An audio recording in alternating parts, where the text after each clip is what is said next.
think today I'm just gonna do a radio voice all day. Well, fuck this, I'm out. Ladies and gentlemen, do you think you can listen to this for 3 hours? I am out. If that's the way we're doing it, I'm gone. Fuck you. You're out. First break already started? Yep. Rip. Rip. Podcast over. I should do like a medley of voices for the radio, like radio voices, and see what ones they like. They'll all come back. Like, look, just your regular voice is fine, buddy. No, fuck that. You gotta do funny voice. Just not the radio voice. Well, today on the podcast. There we go. That one. That's the one. That's the one that's gonna make you $1 million right there. All right. Michael, welcome to the end of the podcast. End of the podcast. Derp. Oh, man. I could try to do super, like, salesman at Walmart guy or whatever, be like, hey, you want to buy some electronics? Hi, welcome to the End of Time podcast. It's great. Find all your gaming needs right here. For just $99.99.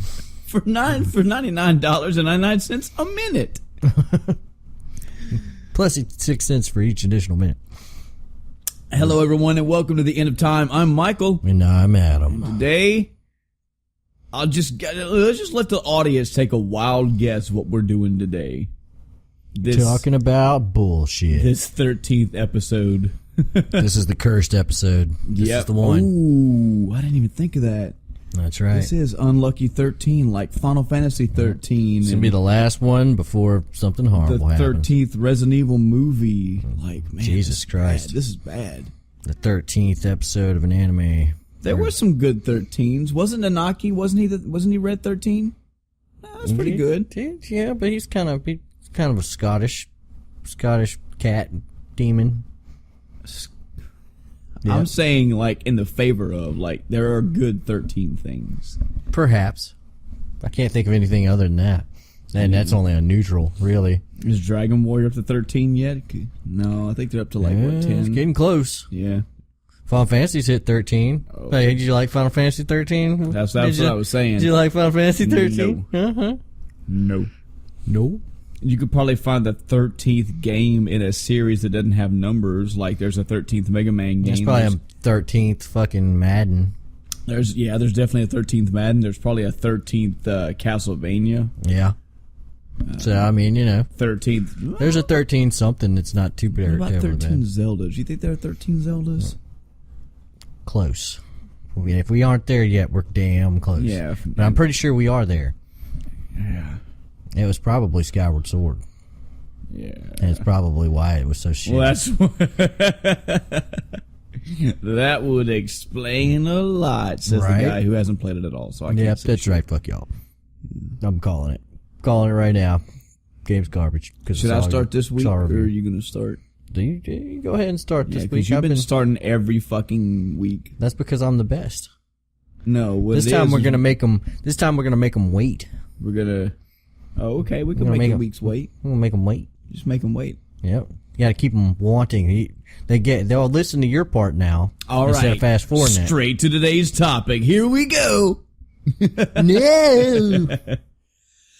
Oh man, my week's been eventful, quote unquote, I guess.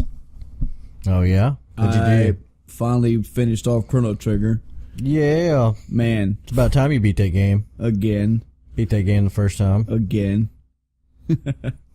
So well crafted, man. It's fucking the sick nasty game, man. The way that they tell the story in that game is just keeps you on the edge of your seat the whole way through. You're always engaged. It's an emotional roller coaster, and everything ties up.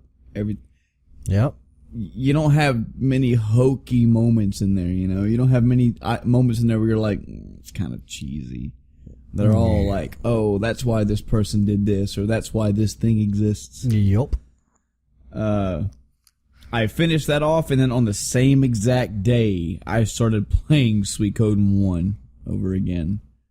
Instead of going on to one of the new games that, I recommended you go to. I'm an asshole. He's like, oh, look at all these games on this top 100 list. I should probably play some of these. Yeah, you should play at least this one and this one and this one. Fuck it, I'll go back to Suikoden 1.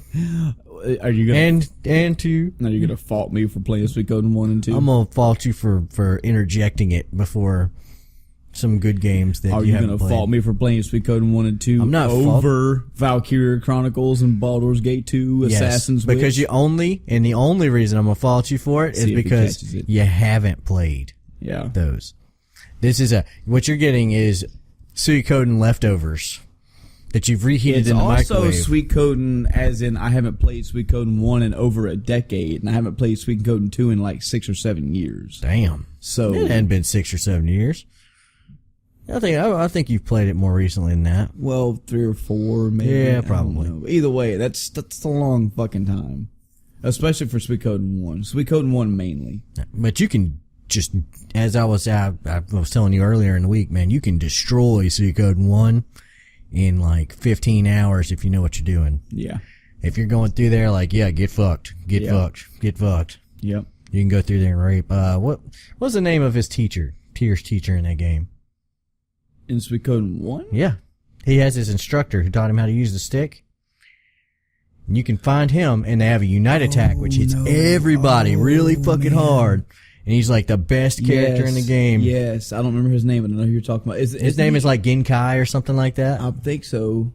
I think that. Oh man, it's been too long. Once you find him, you're gonna be like, oh yeah. Yep. Then it's like you don't even have to auto attack anymore. You're just like Unite, done.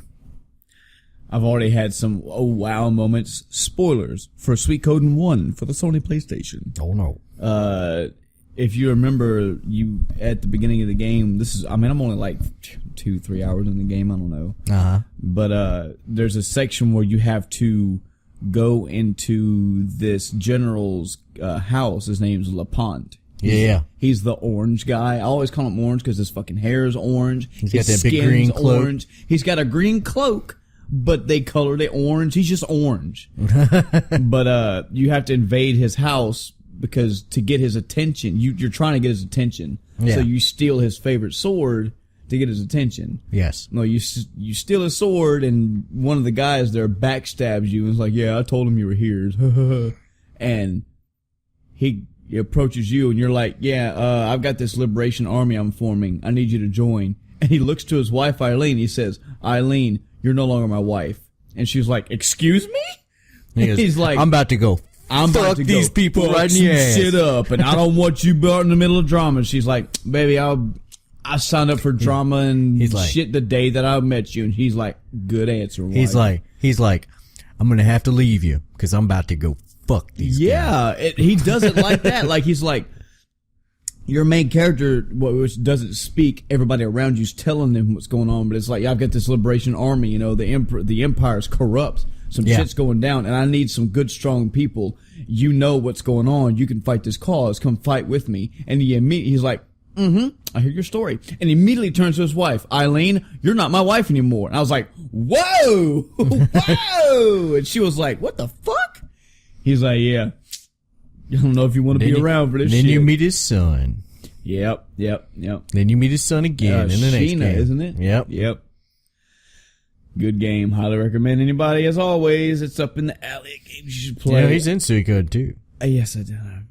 I do have designs to play Baldur's Gate 2 and Valkyria Chronicles. I will probably start those two in whatever order I choose after I finish Suikoden 2. I really wish I just had more of a spark to push me to play Valkyria Chronicles, because honestly, I'm playing it because everybody says it's great and you say it's great. But I haven't seen anything that's made me go, oh yeah. Have you not looked at it online a little bit? I've seen like 2 or 3 people review it. I've seen some gameplay footage. I get what the game is. Yeah. I just personally haven't seen anything in my taste that makes me go, well, oh yeah. I mean, you know, maybe you want to watch the anime and then just play through the game later. Who knows? And I know you're going to have arguments against it. I know. Yeah. But I'm not a World War II type person. Like that stuff does not appeal to me at all. Not video games, movies. Maybe, okay, there are some movies that I do like, but it's a World War II-ish kind of game, but you're not gonna be, It's kind of World War One mixed with World War Two in a fantasy environment with completely fake countries. See, now that's the thing that keeps turning me over to the good side. It makes me want to play because they say, yeah, but there's fantasy stuff. All the main source of power they have in this world isn't electricity. They use ragnite. Yeah. And it's a rock. Yeah. And so on the tanks, you see this big piece of fucking rock on the back that's powering them. Every car, every truck, every rifle, they use ragnite. Mm-hmm.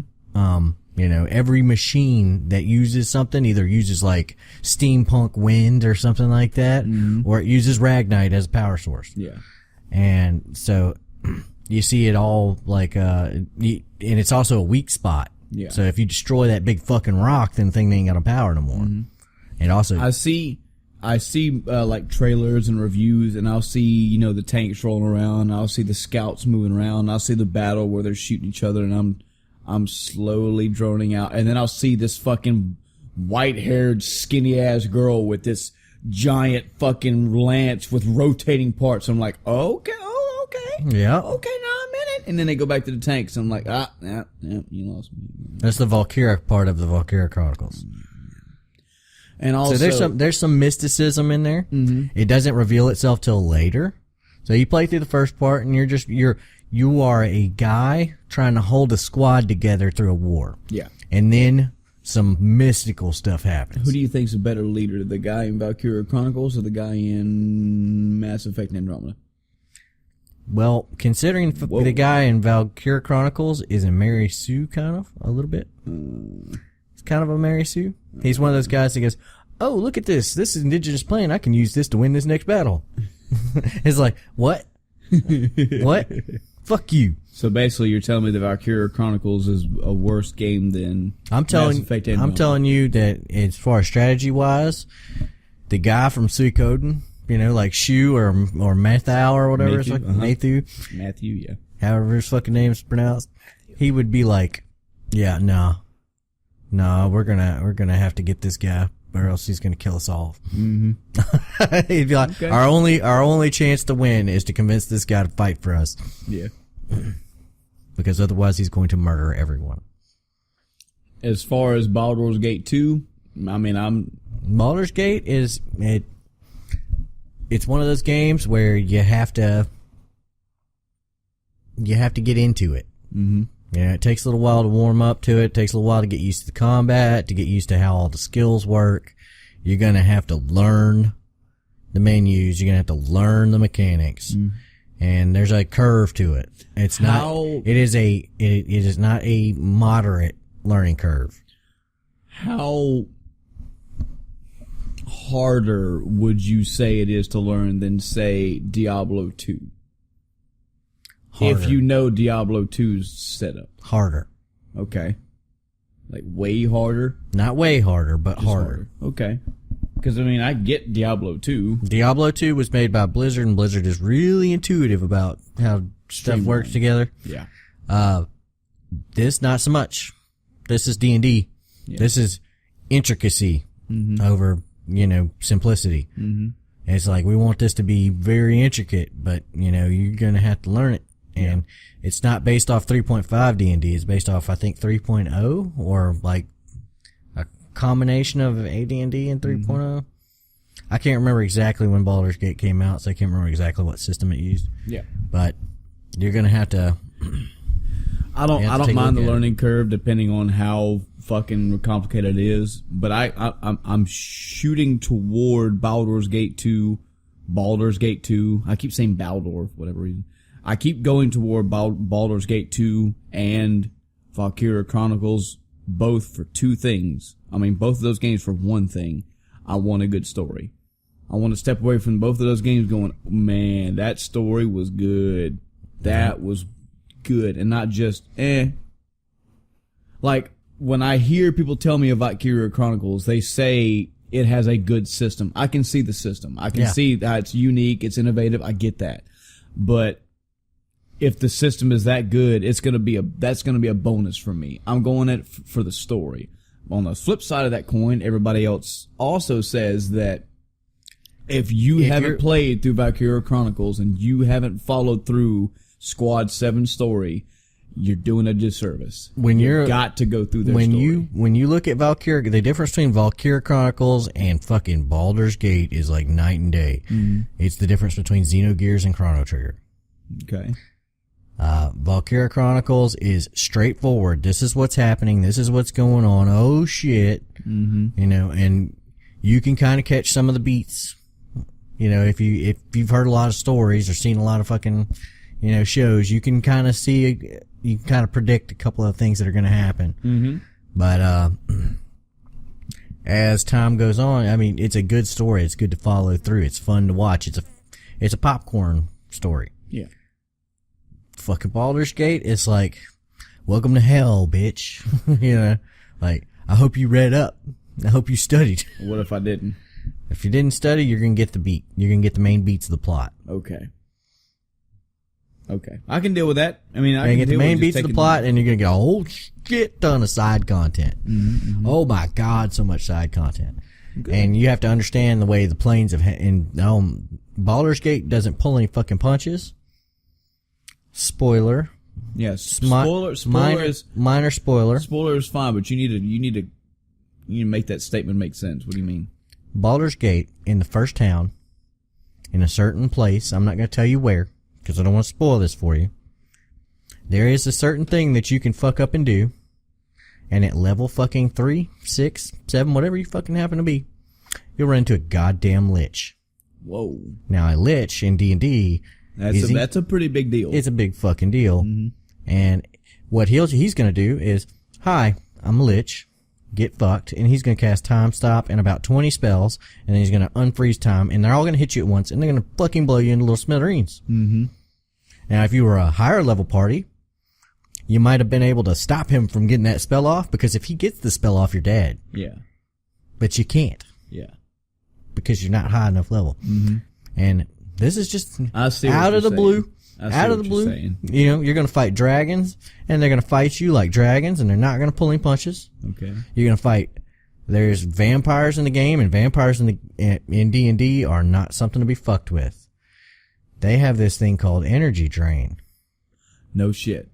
Okay. And energy drain gives you negative levels when you get hit. Whoa. What? So every time they hit you, 2 levels gone, 2 levels gone, your level 20 party is now level 10. Wow.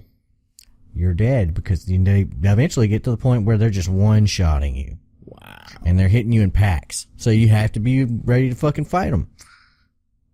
And you're not going to be ready to fight them. That first playthrough is going to be brutal for you. Mm-hmm. Oh God, it's going to be brutal for you. You're going to be like, man, I'm dying. I died so many fucking times. Oh my God, this is going to be like Demon Souls of RPGs for you. Because you're going to be fumbling around with the system, and you're going to be able to harness maybe 60% of its power the first playthrough before you really get fucking good. Mm-hmm.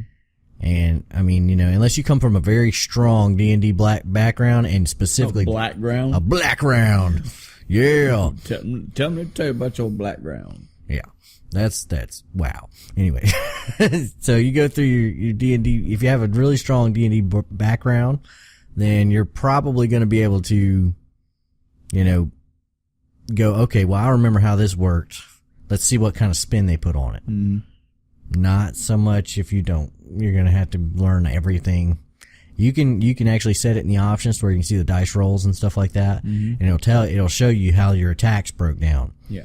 And stuff like that, and how the enemy's attacks broke down, and how their resistances worked, and how your resistances worked. Okay. But there's a lot to take in, man. It's a whole lot to take in. I'm not trying to intimidate you out of playing it. You're not at all. If the story is there, the story is always there. If it's a D&D game. If it's going to be interesting and the gameplay is fun, I'll deal with the learning curve. It wouldn't be the 50th time that I've had to deal with the learning curve. Another good game you should play is, well, actually, 2 good games you can play by the same company. You should play Knights of the Old Republic. Mm-hmm. See, here's the thing about Knights of the Old Republic, though. I think Star Wars are for fucking loser ass nerds. So damn. Well, there goes all the rest of our podcast listeners. Shit.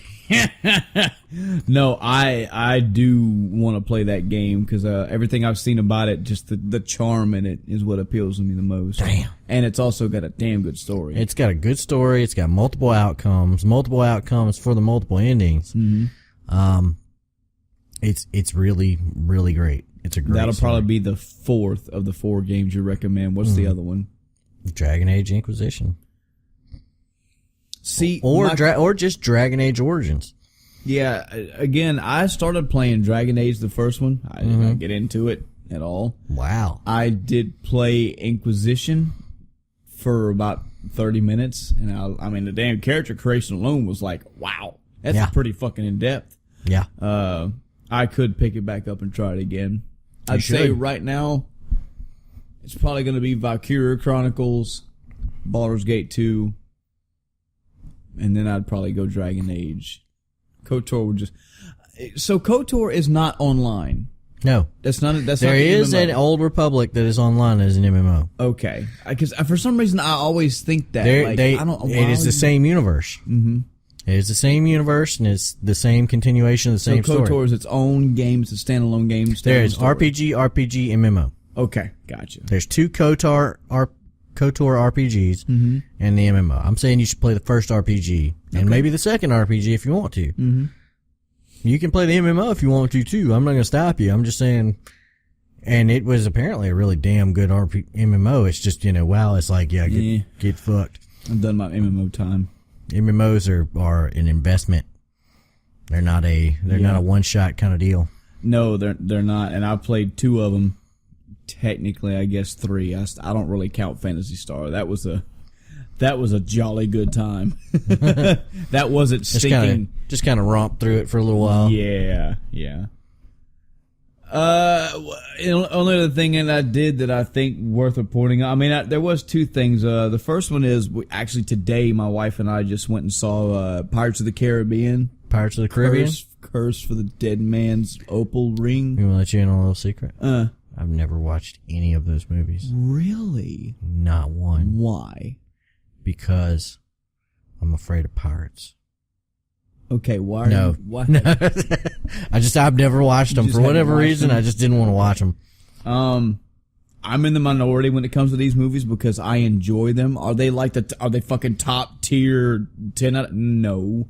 But are they fun? I was under the impression a lot of people like these movies. They are, but critics are like, no, these movies are garbage. I don't consider them garbage. I consider them toss away popcorn flicks. You know? I've just never been motivated to go see one in theaters, nor have I ever bought one to take home. Yeah. So one day in the distant future, when I'm a millionaire and I'm sitting back on the beach, I'll pull my big screen TV out onto the beach and I'll watch the entire thing in a marathon. It'll be like 14 hours worth of movies.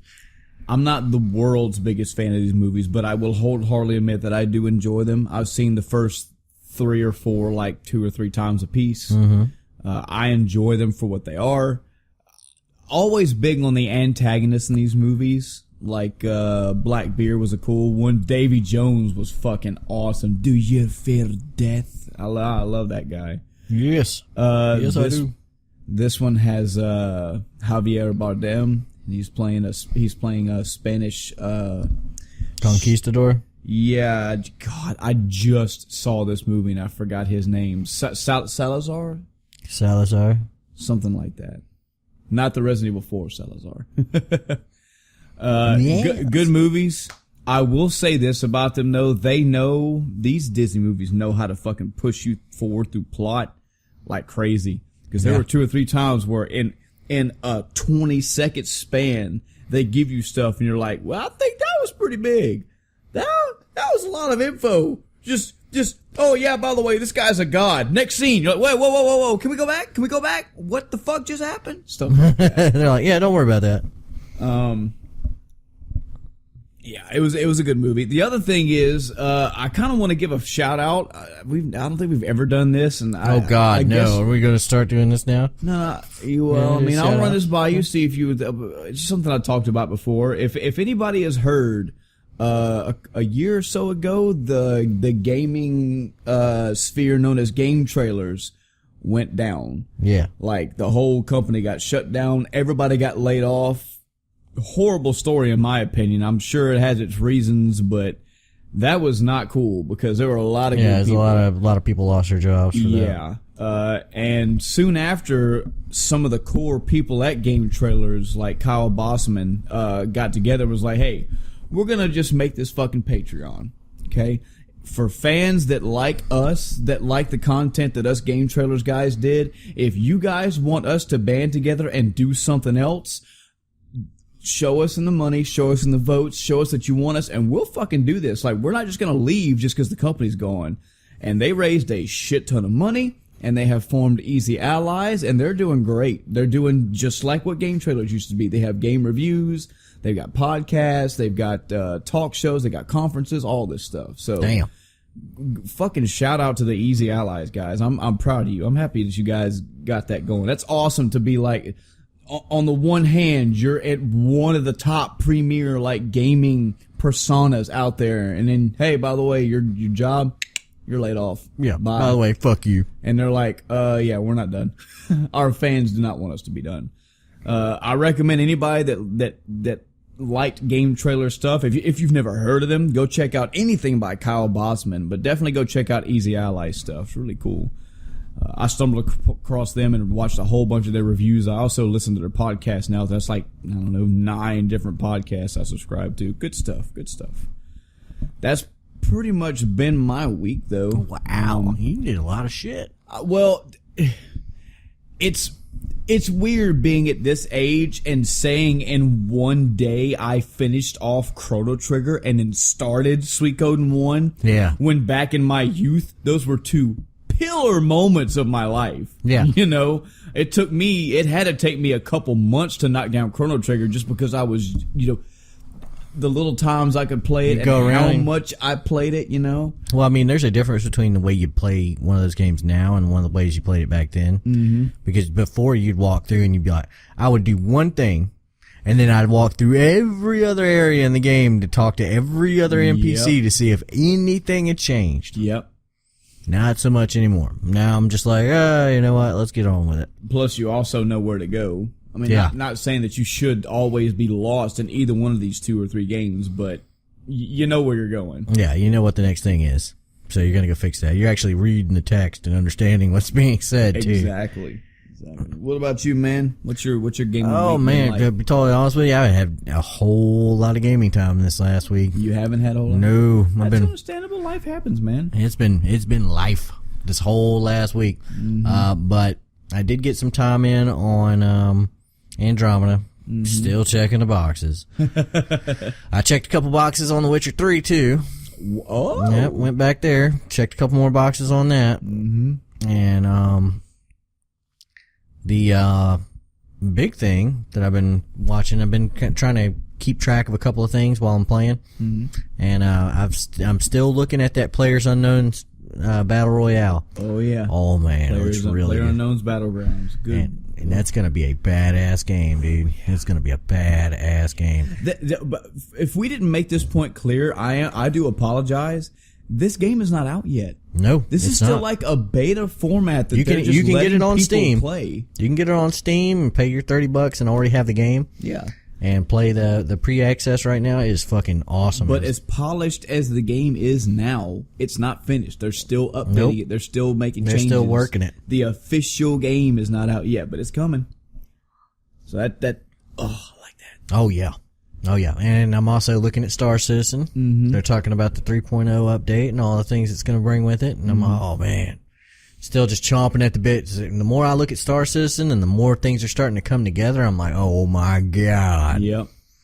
I really hope, and I mean this genuinely, I really hope when this game comes out, it just blows video gaming out of the water. Yeah. I hope that people en masse look at Star Citizen and go, holy fuck. This is what could have been done. Wow. And Star Citizen goes, you know what made this happen? We took our fucking time. Yep. We went out and we said, look, this is our goal. Mm-hmm. We're going to make a game, you know? We're going to make a universe. We are going to stand this up out of nothing.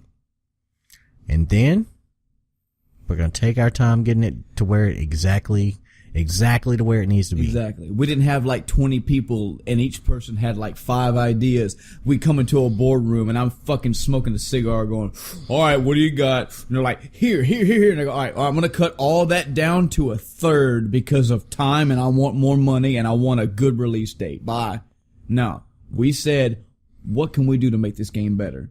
What can we bring? Well, not only that, but they kept making Kickstarter goals and they kept getting met. Yep. That was the thing, is that they were like, okay, well, I mean, if you give us, this much money, we'll be able to add this to the game. And they were like, done. Yep. Well, what about that? Done. What about that? Done. What about that? Done. And eventually they had to shut it down. It's getting to where they were like, okay, plate is full. We're looking at like 2019 now. It's like 2012 and we can't get this done. And so we want to, and that's not to say that when the game comes out, they're going to treat it like an MMO. It's going to be like a WoW. Yeah. If there was ever a WoW killer, this is it.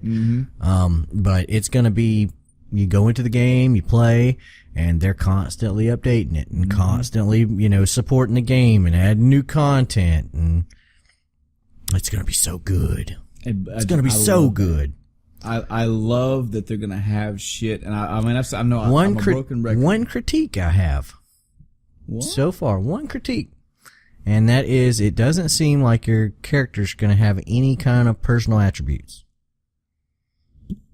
That should be okay, because you're playing an arbiter of what you want. Yeah.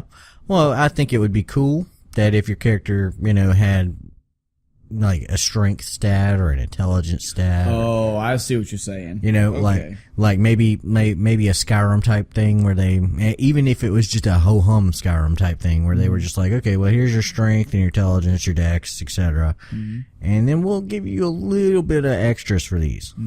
Yeah. Maybe your dex makes your character run faster or, dodge more or something. Yeah. Maybe your intelligence makes these mini games move a little slower. So you're a little bit more creative in figuring things out. Maybe your patches last, maybe your repairs last a little longer. Stuff like that. Maybe your constitution keeps you from bleeding out a little longer. Stuff like that. I thought you meant more like from story and scene and movie cinematic. Like they're not their quirky person. Which if they weren't, I'd be fine with that. Oh yeah. Well, no, having character. I think that's one of the next frontiers of actual character design. Is, I mean, you have, like Baldur's Gate, you'll see where you get to pick their voice, and you can pick any voice from like the hero, it goes through all the male voices and all the female voices, and you have the male voices where you have the guy that's a good, strong guy, and he goes, ha ha, watch out, evildoers. And you have the bad, strong guy who goes, I'm gonna mess you up. And then you have like the insane guy that goes, fucking die. Fucking die.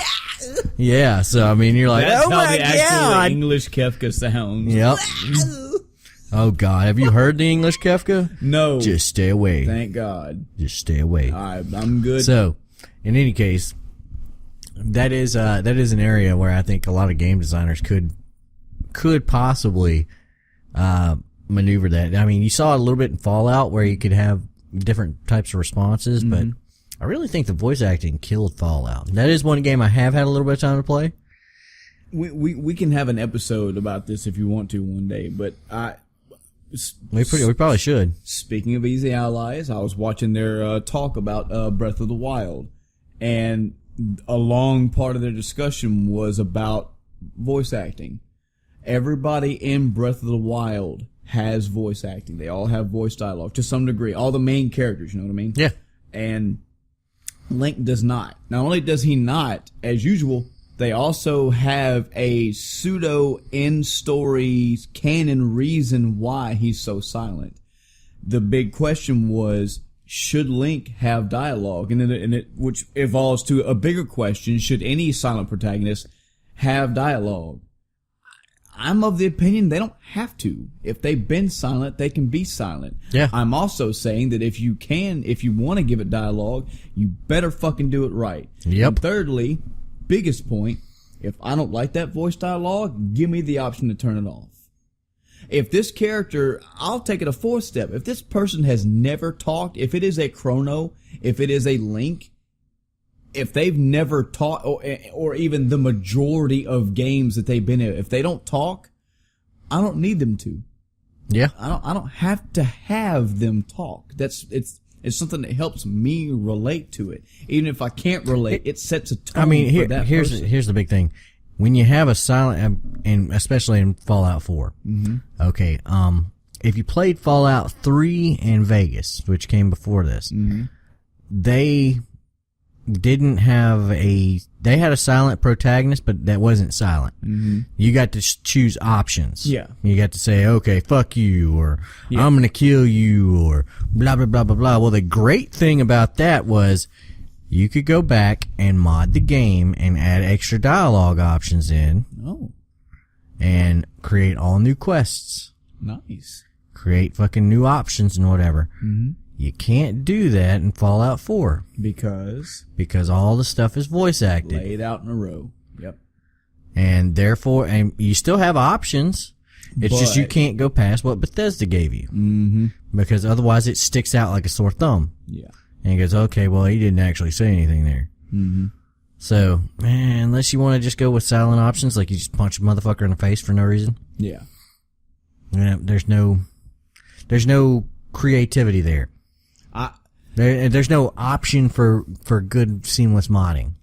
I think because I have seen so many games that have had silent protagonists, and I mean to the point where they don't have dialogue at all, and I've seen games that have done them so well, it's hard for me to think of some that have done it bad, that gives me allowance to afford them. To say, no, you don't have to. You can do, you show me that you can do it silent. Even with you show me creatively how you can do silent and people around them aren't. There are semi-silent protagonists that go, they have very few choices in their dialogue. Yeah. Where they go, okay, well, ho hum, I'm just gonna kind of chill out and. What do you squall? Yeah. Where you're just kind of like, okay, well, I mean, I guess I don't have to, say anything. Like the KOTOR protagonist. He made decisions. He made choices. He wasn't silent per se, but he never spoke. Yeah. And his options were really limited. He would talk to people and be like, okay, well, here's your stuff, but you never really got the feeling that your options were defined solely by the game creator, or that your character was exactly the same every single time you played. Right. With the silent protagonist, you can do it. When I say silent protagonist, I'm not saying it in the traditional sense, like like a Chrono or a Link. I'm saying with a non-speaking, non-voice acted protagonist. Right. You just have that option there that never really goes away for, just infinite support from the mod community. Yeah. I love that. I love being able to go into Skyrim, which is another great example of not voicing a fucking protagonist, and they get to put more options in the game. You go into Skyrim, and you meet a character that has never been there before, and they go, hey, blah, blah, blah, blah, blah. Do you want to go do this? And you're like, yeah. And it fits perfectly because that's the same way you would have chosen it had this person been in the game from day one. Right. And so it just instantly, it's just so, I love not having to deal with the jarring effect of a mod. Yeah. And it allows the game to be expanded on, and for the story to continue, and to constantly be, I could go fire up Skyrim right now and play something I've never played before. I just watched a mod a couple of weeks ago about some kind of haunted house or some shit. Yeah. Somebody put together. An example of this, for just getting off like an RPG tangent. But here's two games that you could play to. This could be like a test for yourself to see how you feel about a character that was originally silent but then got dialogue, not even voice dialogue. Yeah. Go play Super Metroid. Okay? Yep. here's a game with, except for the last Metroid is in captivity, the galaxy's at peace. This game tells a story.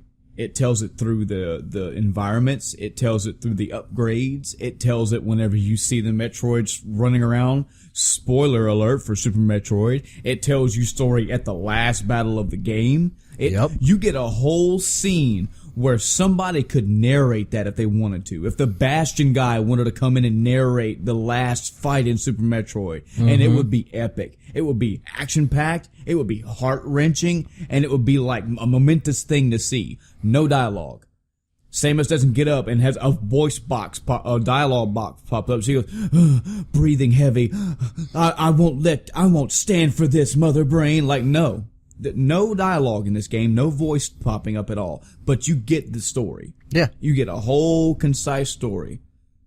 Play that, and then go play Metroid Fusion.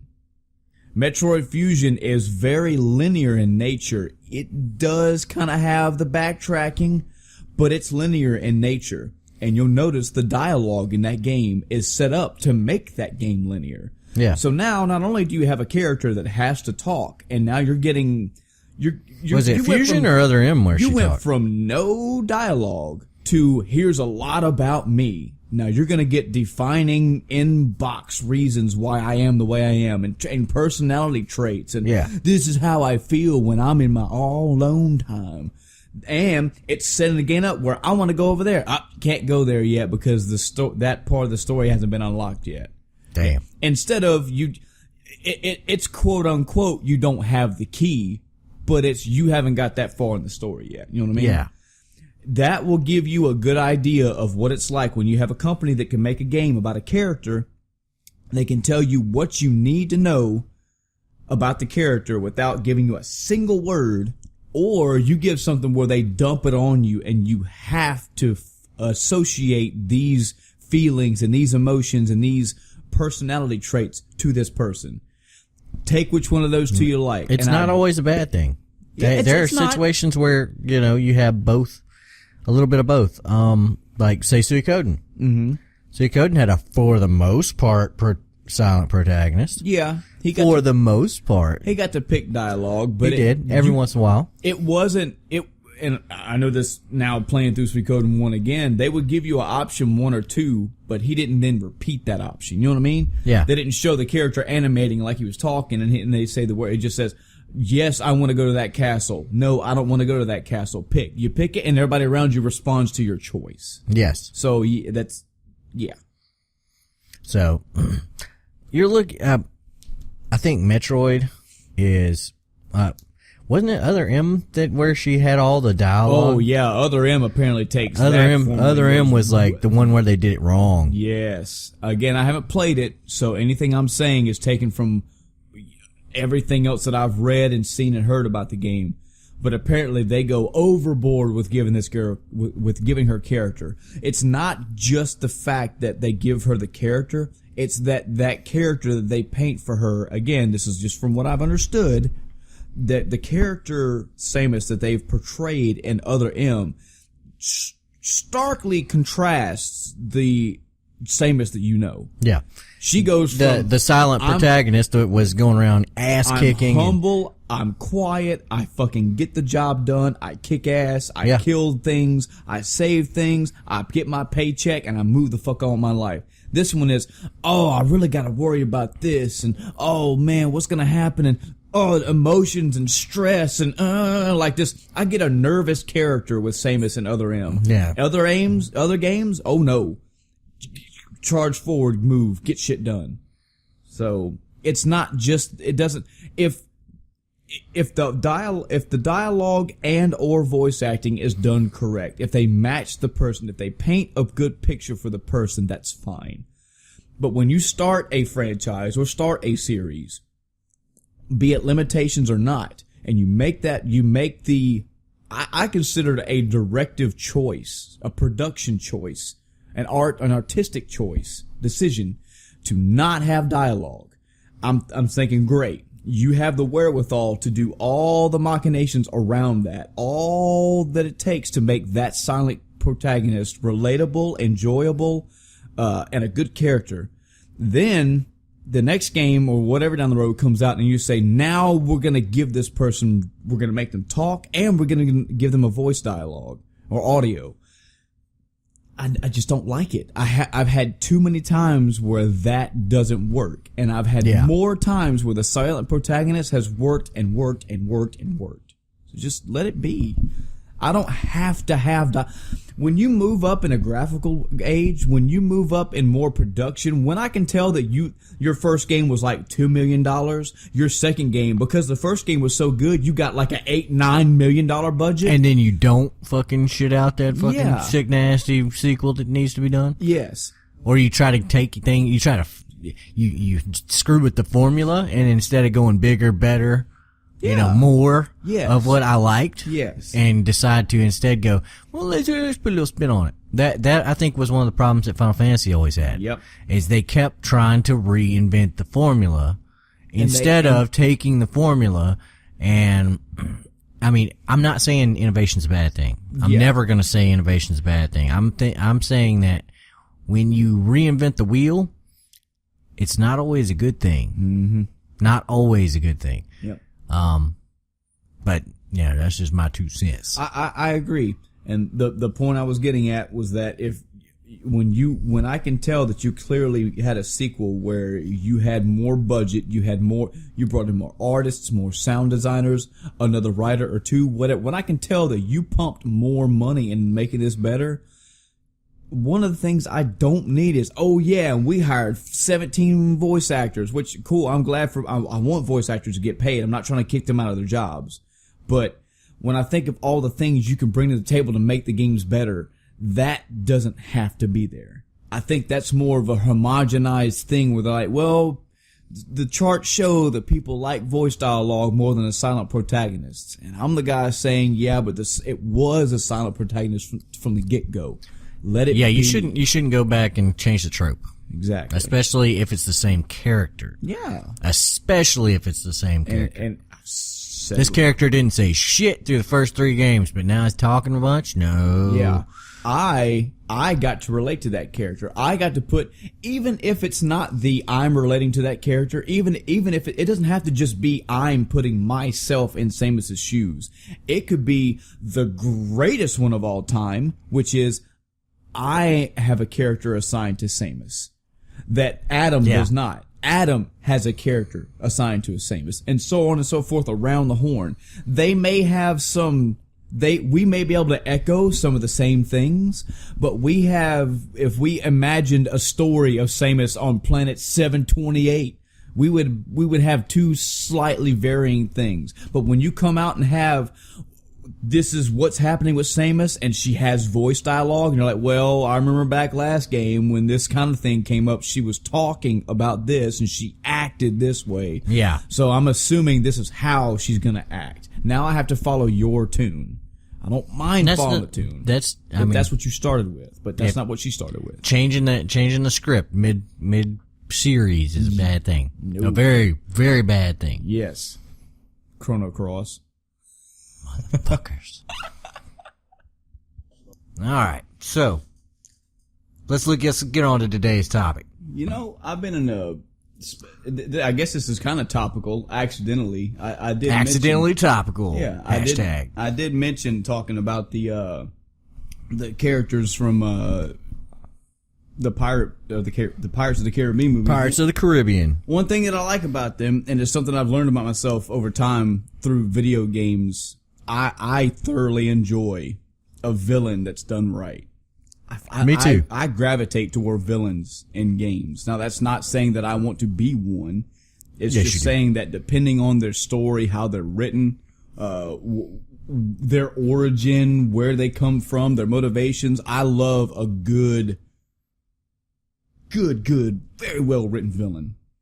There are lots of heroes that are good. Like Shepard is well fleshed out for a hero. Mm-hmm. You see all his shades of gray, you see his blacks, and you see his whites. But you can't have a good Batman without a good Joker. Exactly. So it got us thinking of a couple weeks ago. We just had a good discussion. We figured we'd bring it here to the podcast and try to flesh it out more here. Yeah, let's do this. we're gonna talk about villains, specifically the ones that you can sympathize with. Specifically, you can sympathize with them, or maybe they just had a point. Yeah, you know what I mean? Exactly. So a good contrast here for those that haven't played, I can give you two. One would be Mass Effect again. If you look at the Reapers as a whole, now I'm sure somewhere in the eons of time, they may have had some reason why they did what they did. You know, they may have had, but it was completely incomprehensible. Yeah, they may have had by the time Mass Effect rolled some cybernetic, mechanical, computer, Ultron sort of reason why they just said, you know what, we just want to wipe everything out because we want something better. Who knows? But in the tale of Mass Effect as a whole, you can't look back at a root cause and go, oh, well, there was a computer built and somebody, you know, erased a memory bank of a computer's memory, and they took that and manifested it in eons of time. The Reapers are there as just a force. They are a force of nature. We are here and they are here reap. to fuck. We are shit here up. to do what we want for our own mechanical whatever agenda. Another good example, spoilers for Final Fantasy VI, is Kefka.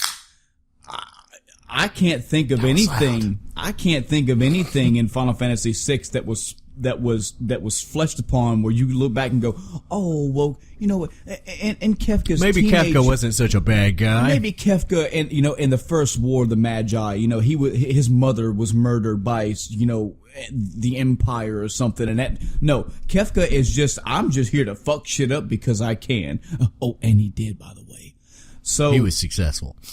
The contrast to these two are what we're going to talk about today. This is villains or evil archetypes or whatever that have something where when you looked back, you can either think, one, if you think about it, they were kind of right, or the more tragic sense where like, okay, you did a lot of bad shit and you ended this shit the wrong way, but I see why. You had some fucked up shit happen and that turned some screws in your head. Okay. Let's get it on. A couple of these are going to be specific to you because I don't really know too much about them. Yeah, some of them be for you too. Okay.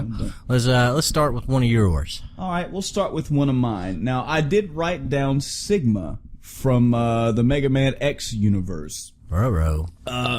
Tell me a little bit about Sigma. Now, the thing about the Mega Man universe, especially the original one, there was a very loose story. I would say it's a step above Mario's story, but there was story there. You know, you had these two doctors, these two professors, they created these robots. One guy said, I'm going to make mine evil. Another guy said, I'm going to make mine good. And they clash. Bada boom, you got a story. You got a game. Yeah. Mega Man X's tried to add a little more to that. They tried to turn the story up. Yeah.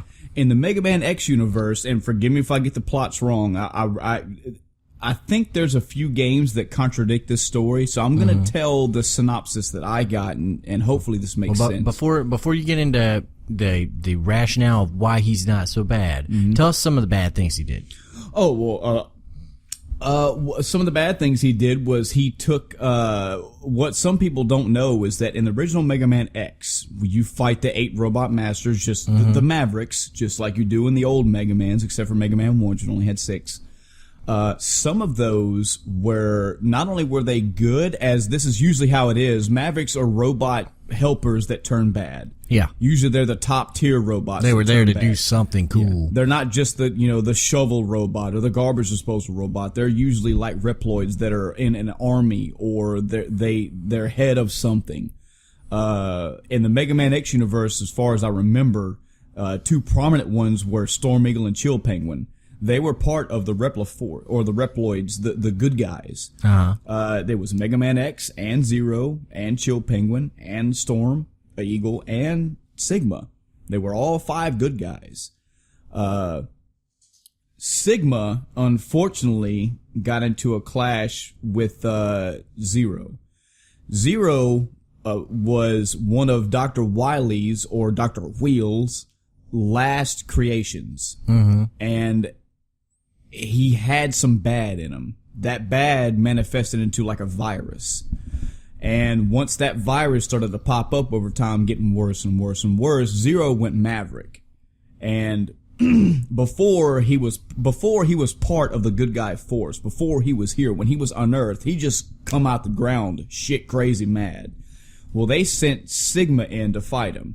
They had sent some forces after him, and Zero was just barehanded, mind you, was waylaying Reploids left and right. Well, the word got back to Sigma, and he was like, well, I mean, he could have called X in, he could have called Storm. He's like, I'm gonna go handle this shit myself. So he went in and fought Zero by himself. And in doing so, he got tainted with the virus that Zero had. The positive of this is they pulled Zero back for study, and they were able to dig this out of him and make him pretty much good. Sigma was infected but didn't know, and it started to eat at him over time. And eventually, as everybody knows now, he became the ultimate villain. Like, the virus just completely overtook him. Yeah. And that, to me, is a sympathetic sort of villain. This guy was a good guy. He was the commander. He was a good guy. He just got corrupted. He was the captain. He was the guy that was better than X. He was, to a degree, better than... Remember, when there was a fight, I think this was in Mega Man X4. There was a fight that it was a story fight that tells you sort of like an origin story of where this whole virus shit started. And... that was the story. Zero was bad. Zero was just killing people, and they didn't even know what the fuck Zero was. They just called him this red Reploid. And he was like, all right, well, let me go check this out myself. Yeah. At this point, he was the captain of this squad. This company. He was the top tier. When you needed the badass he was Reploid, the leader. Yes. He was the truck stick and the final fucking, he was the trump card. He had the sword that Zero got later. I mean, he was the badass. And they sent him in, and kind of unbeknownst to him, kind of without his say-so, he got infected. And over time, it just got worse and worse and worse until he said, you know what? I'm going to help Reploids be the absolute best that they can be. And that's by not showing what you show, X, and that's compassion. There's a scene where... I think it was from the Mega Man Command Mission, not Command Mission, the PSP game. I think it's like the origin of Sigma's arrival or origin of Sigma, something like that. They show a robot. It's just a generic like 4-legged worker robot, and it's gone Maverick, and it's killing people left and right. Zero's there, X is there, Sigma's there. That thing is fucking dead. Everybody around them's dead or dying. I mean, whatever it is that they came to attack is fucking dead. Well, no, not yet. It's there, and it's X shows up and does his fucking X thing, and he blasts a hole, and it gets back up, and Zero's fighting him. And the Maverick little machine thing grabs one of the random Joe Blows in the squad and picks him up and holds him. And X has his blaster up and he's about to shoot him. And he's doing the whole squinting the eye and trying to get a shot. And Chill Penguin's like, dude, shoot him. Shoot him. If you don't, he's about to tear us all to pieces. And Zero's like looking at the guy, and he's looking at the Maverick, and he keeps looking at the weak point, and the guy's in the way, and he's like, oh, I can't. And they're like, dude, take the shot. And he's like, Sigma comes in with one sword swipe, goes, yeah, he cuts the dude that's held hostage. He cuts his arm off, but he kills the machine. Now, mind you, this is a Reploid. I'm sure he can get another arm put on. But Sigma's like, X, you have power. You're an awesome individual, but you need to learn when to pull the trigger. Because if you don't, this is going to be your downfall. And you can see the look on X's face. He's like, I don't know. I feel compassion and all that. And he's like, that's your weakness. Now, that's not necessarily Sigma talking. That's that virus starting to work with him. That virus fucking with his brain. Exactly, because that's still the captain of a good team. He wouldn't have done that. He would have maybe found some other way, but he was like, fuck this. A to B, cut the guy, cut the machine in half. And it happens again later, and that's when Sigma shows up and goes finally full Maverick, and he's like, I'm gonna be what X can't be. Everybody looks at X like he's just this pristine poster boy for what Reploids should be. I'm going to show you what Reploids need to be. They need to be done with compassion, be done with all this bullshit, and just rise up. And that's what he does. He becomes a bad guy. So the fact that he started out way at the top, maybe not to the angelic, oh, really everybody loves him level that X was, he was still the good guy. He was that good commander, and he got turned over, you know? Okay. Good example of a sympathetic villain, you know? All right. Now maybe I'll try one. Okay. All right. I'm going to go with Galleon.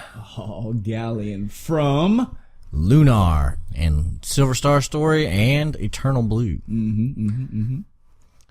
Galleon, and I'm going with the base Galleon. I'm going to defend his actions as a villain.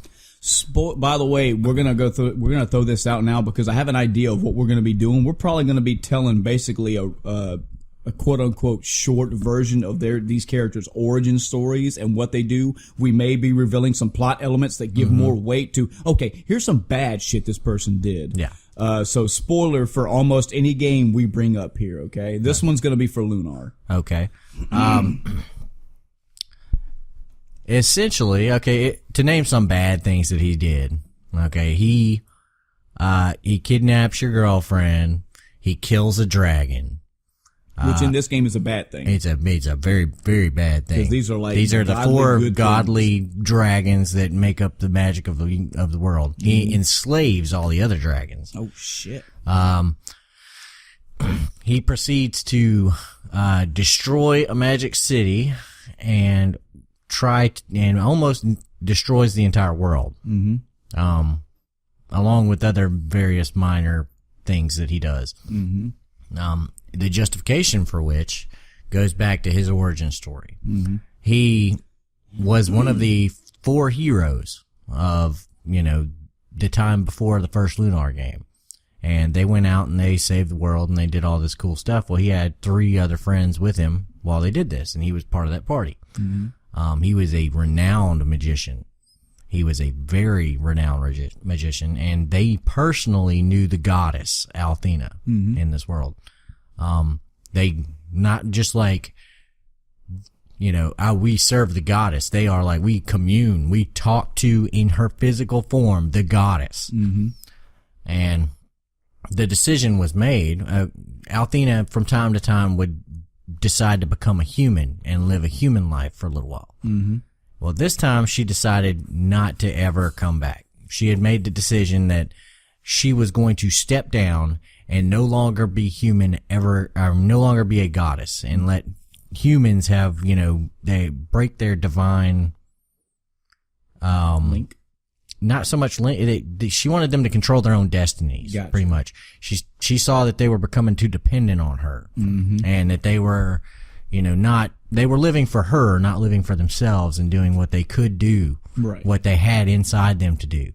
So she decided to release her hold on humanity. Can I just say that is an awesome story for a god to have? Yep. Because we know you can think of games like ActRaiser or any game that has a thing where people are living their life, but they're like, oh, we need this to happen. Please, we need the gods to control this. That's a god that says, you know what, I can. You guys need to start doing this shit on your own. Yep. Because you need to have your own, not because I don't want to do the work, because you need to have your own destiny. You don't need to have every story end with, well, Althena made this thing happen. Well, that's really good. Here's the kicker. Althena, in this iteration, was in love with the Dragon Master, Dyne. And the Dragon Master essentially gets the blessing of the 4 dragons, which are directly underneath the goddess. And they imbue a hero, in this case Dyne, with a piece of it. Each piece of his armor is given to him by one of the dragons as their personal seal of approval. Cool. So he has a shield, he has armor, he has a helmet, he has a sword. All these little pieces that make up his stuff all come from the different dragons. Well, she and Dyne had a little thing going on. They you could tell that she favored him very heavily. Well, for one, Galleon was very, very jealous of that. But when she made the decision to become a human and release that power, imagine what it would feel like if you knew God. And then you knew God was like, fuck it. Wow. I'm going away. Yeah. Imagine the crisis. Is the other flip side of that coin. So he is not only being, he's not only having his love rejected, he's also having his entire religion, invalidated. All the things he'd known growing up. Wow. That's heavy. So he sits on this for 15 years. Like, oh my God. You know, this is incomprehensible. And the moment he discovers where the goddess had been reborn, he decides to take matters into his own hands. And that's when all this shit starts happening. He's basically trying to put the goddess back on the throne. Right. And steer her towards what he believes is the best course for Lunar. Right. Obviously, the heroes disagree. Yeah.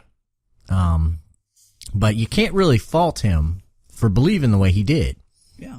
And he does come around to believing what they do. And later on, he is one of the few villains that ends up getting a redemption.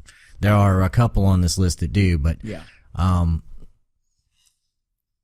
He really, I mean, if you look at it, I don't see how you couldn't sympathize with this villain. Yeah, no, I mean, and I've seen other games and movies do this too, where somebody has come down and just brought, like, they just open a book and it's a revelation to where all of their, and I'm saying religious is a loose word, but all their religious ties and beliefs, the way they govern, it would be like somebody coming out and saying, hey, by the way, God just flat out does not exist. Here's the immovable proof. And there are some people who, I don't know, I guess you would say they're like, okay, let's make it happen. But there are some people who go, no, this is not cool. Not only does this challenge our beliefs, not only does this make things that we want to happen or to not happen, or things that we want to happen, not happen, this is wrong.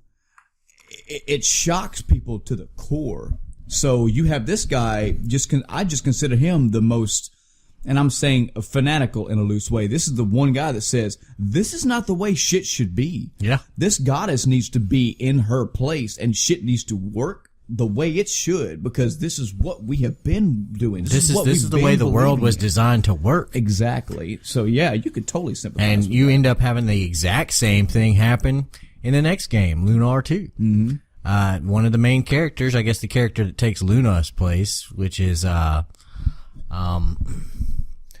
is her name? Oh my God. Lucia. Lucia comes back and finds out that all this has happened. Mm-hmm. And she goes, oh, hell no. She's basically Althena's sister. Mm-hmm. And she goes, you released all your power into the world just to let humans do their own thing? No, humans are stupid. Yep. We don't allow that. So she comes from the Blue Star, where she's using her magic to try to heal the Blue Star, and comes to find out her sister has basically suicided and let herself become mortal and grow old and die on this other planet while releasing her power slowly into the world of Lunar. And she goes, this is not how this was ever supposed to be. Mm-hmm. So, oh man, it's a huge thing. I like that. You know, and you see it, you see that lesson get learned one more time, and it's actually Galleon that teaches it in the second game. Mm-hmm. As that, like I said, he does get a redemption in the end. He comes back and he basically shows the original hero what the power of humanity actually is. And it's the power to overcome, the magic doesn't come from a source. The magic is created inside of the people. Right. Does that make sense? Yeah, yeah. So when they're all devoid of magic, he basically beats them until, he had been kind of fighting them over time in the entire second game, and he comes up in the final hour when it looks like the main villain has won by sapping their magical abilities. He comes up and says, you can't beat me? And they go, we can beat you. And he goes, oh, you can? Well, then do it. Yeah. And when they beat him, he goes, good. Yep. Good. Yep. And they go, oh, snap. And it kind of clicks. Yeah. You know what I mean? Mm-hmm. Great villain. Great story. Recommend you play the game. I'm not gonna spoil the rest of it because there's a whole lot of other things that go on in that game. But as far as that villain's development goes, oh man, it's one of the best. Would you be mad at me if I played Lunar 1 and 2 before I played Baldur and Valkyria Chronicles? No. Oh man. I gotta say, like I said, I played Lunar Silver Star Story complete, but this was back in, we're talking 95. Oh yeah, it is as generic an RPG as you can get. I gathered that when I played it back in the day, but the more I hear you I think you and I have this ability. We can sell a game. Yeah. You have sold Lunar to me several times. And I know you think you're spoiled a lot, but I ain't got a memory. I'll forget half of it anyway, but definitely. It's one thing for me to tell it. It's another thing to see it happen. Yeah. So another villain that we could sympathize with, and this plays a lot into this. At the last minute, things change, and this is a big one. And I'm gonna try my best to get all this story right. But and spoiler warning, I shouldn't have to say that for every game, but I'm gonna try to. Final Fantasy 12. Now Whoa. you haven't played this. But again, it has such a good story. Pretty much every character has their own, like, oh shit moment. And the villain, I'm gonna quote that real quick, that I'm gonna talk about in this one, is not the main villain, not Vayne, because fuck Vayne. Vayne was the bad guy. I'm gonna talk about Gabranth. Yeah. And again, I gotta take a breath for this, because you gotta bear with me. I really want to try to do this one right and justice because it is so, so good. You said you're never going to play this. Oh. Also, for those that were very curious about our little bet we had recently, because Adam has shown me time and time and time again that he just refuses to play another Final Fantasy game. You guys can try to sell him on a game, go for it. But I tell you now, if I can't, you got your challenge made for you. But you said you'd rather not play Final Fantasy 12. I would rather not. So mine is still Xenogears. I'm going to go through the entirety of Xenogears, and we still got time. I think we made this back in October of last year, so I still got time. I have since put it on him to play all of it, the Soul Reaver series. That's Soul Reaver 2, and Defiance. That will give you the entire story of those games. And I've shown him a couple cutscenes. This is totally off tangent, I'm sorry. But another series that if you haven't played this, just for the fucking story, the narration in the Soul Reaver games are awesome. Oh yeah. There is so much intrigue and backstabbing. Yeah, I played Soul Reaver back in the day. You are constantly trying to figure out what the fuck is going on with Kain. You're constantly trying to figure out what's going on with Raziel and Mobius and the God and all the... Why was this person killed? Why was this vampire killed? Why was this person saved? Why the fuck was this person allowed to live? Who killed this brother? It all fits in, and it's all wrapped up at the end of Defiance, and it's fucking poetic how good this story is.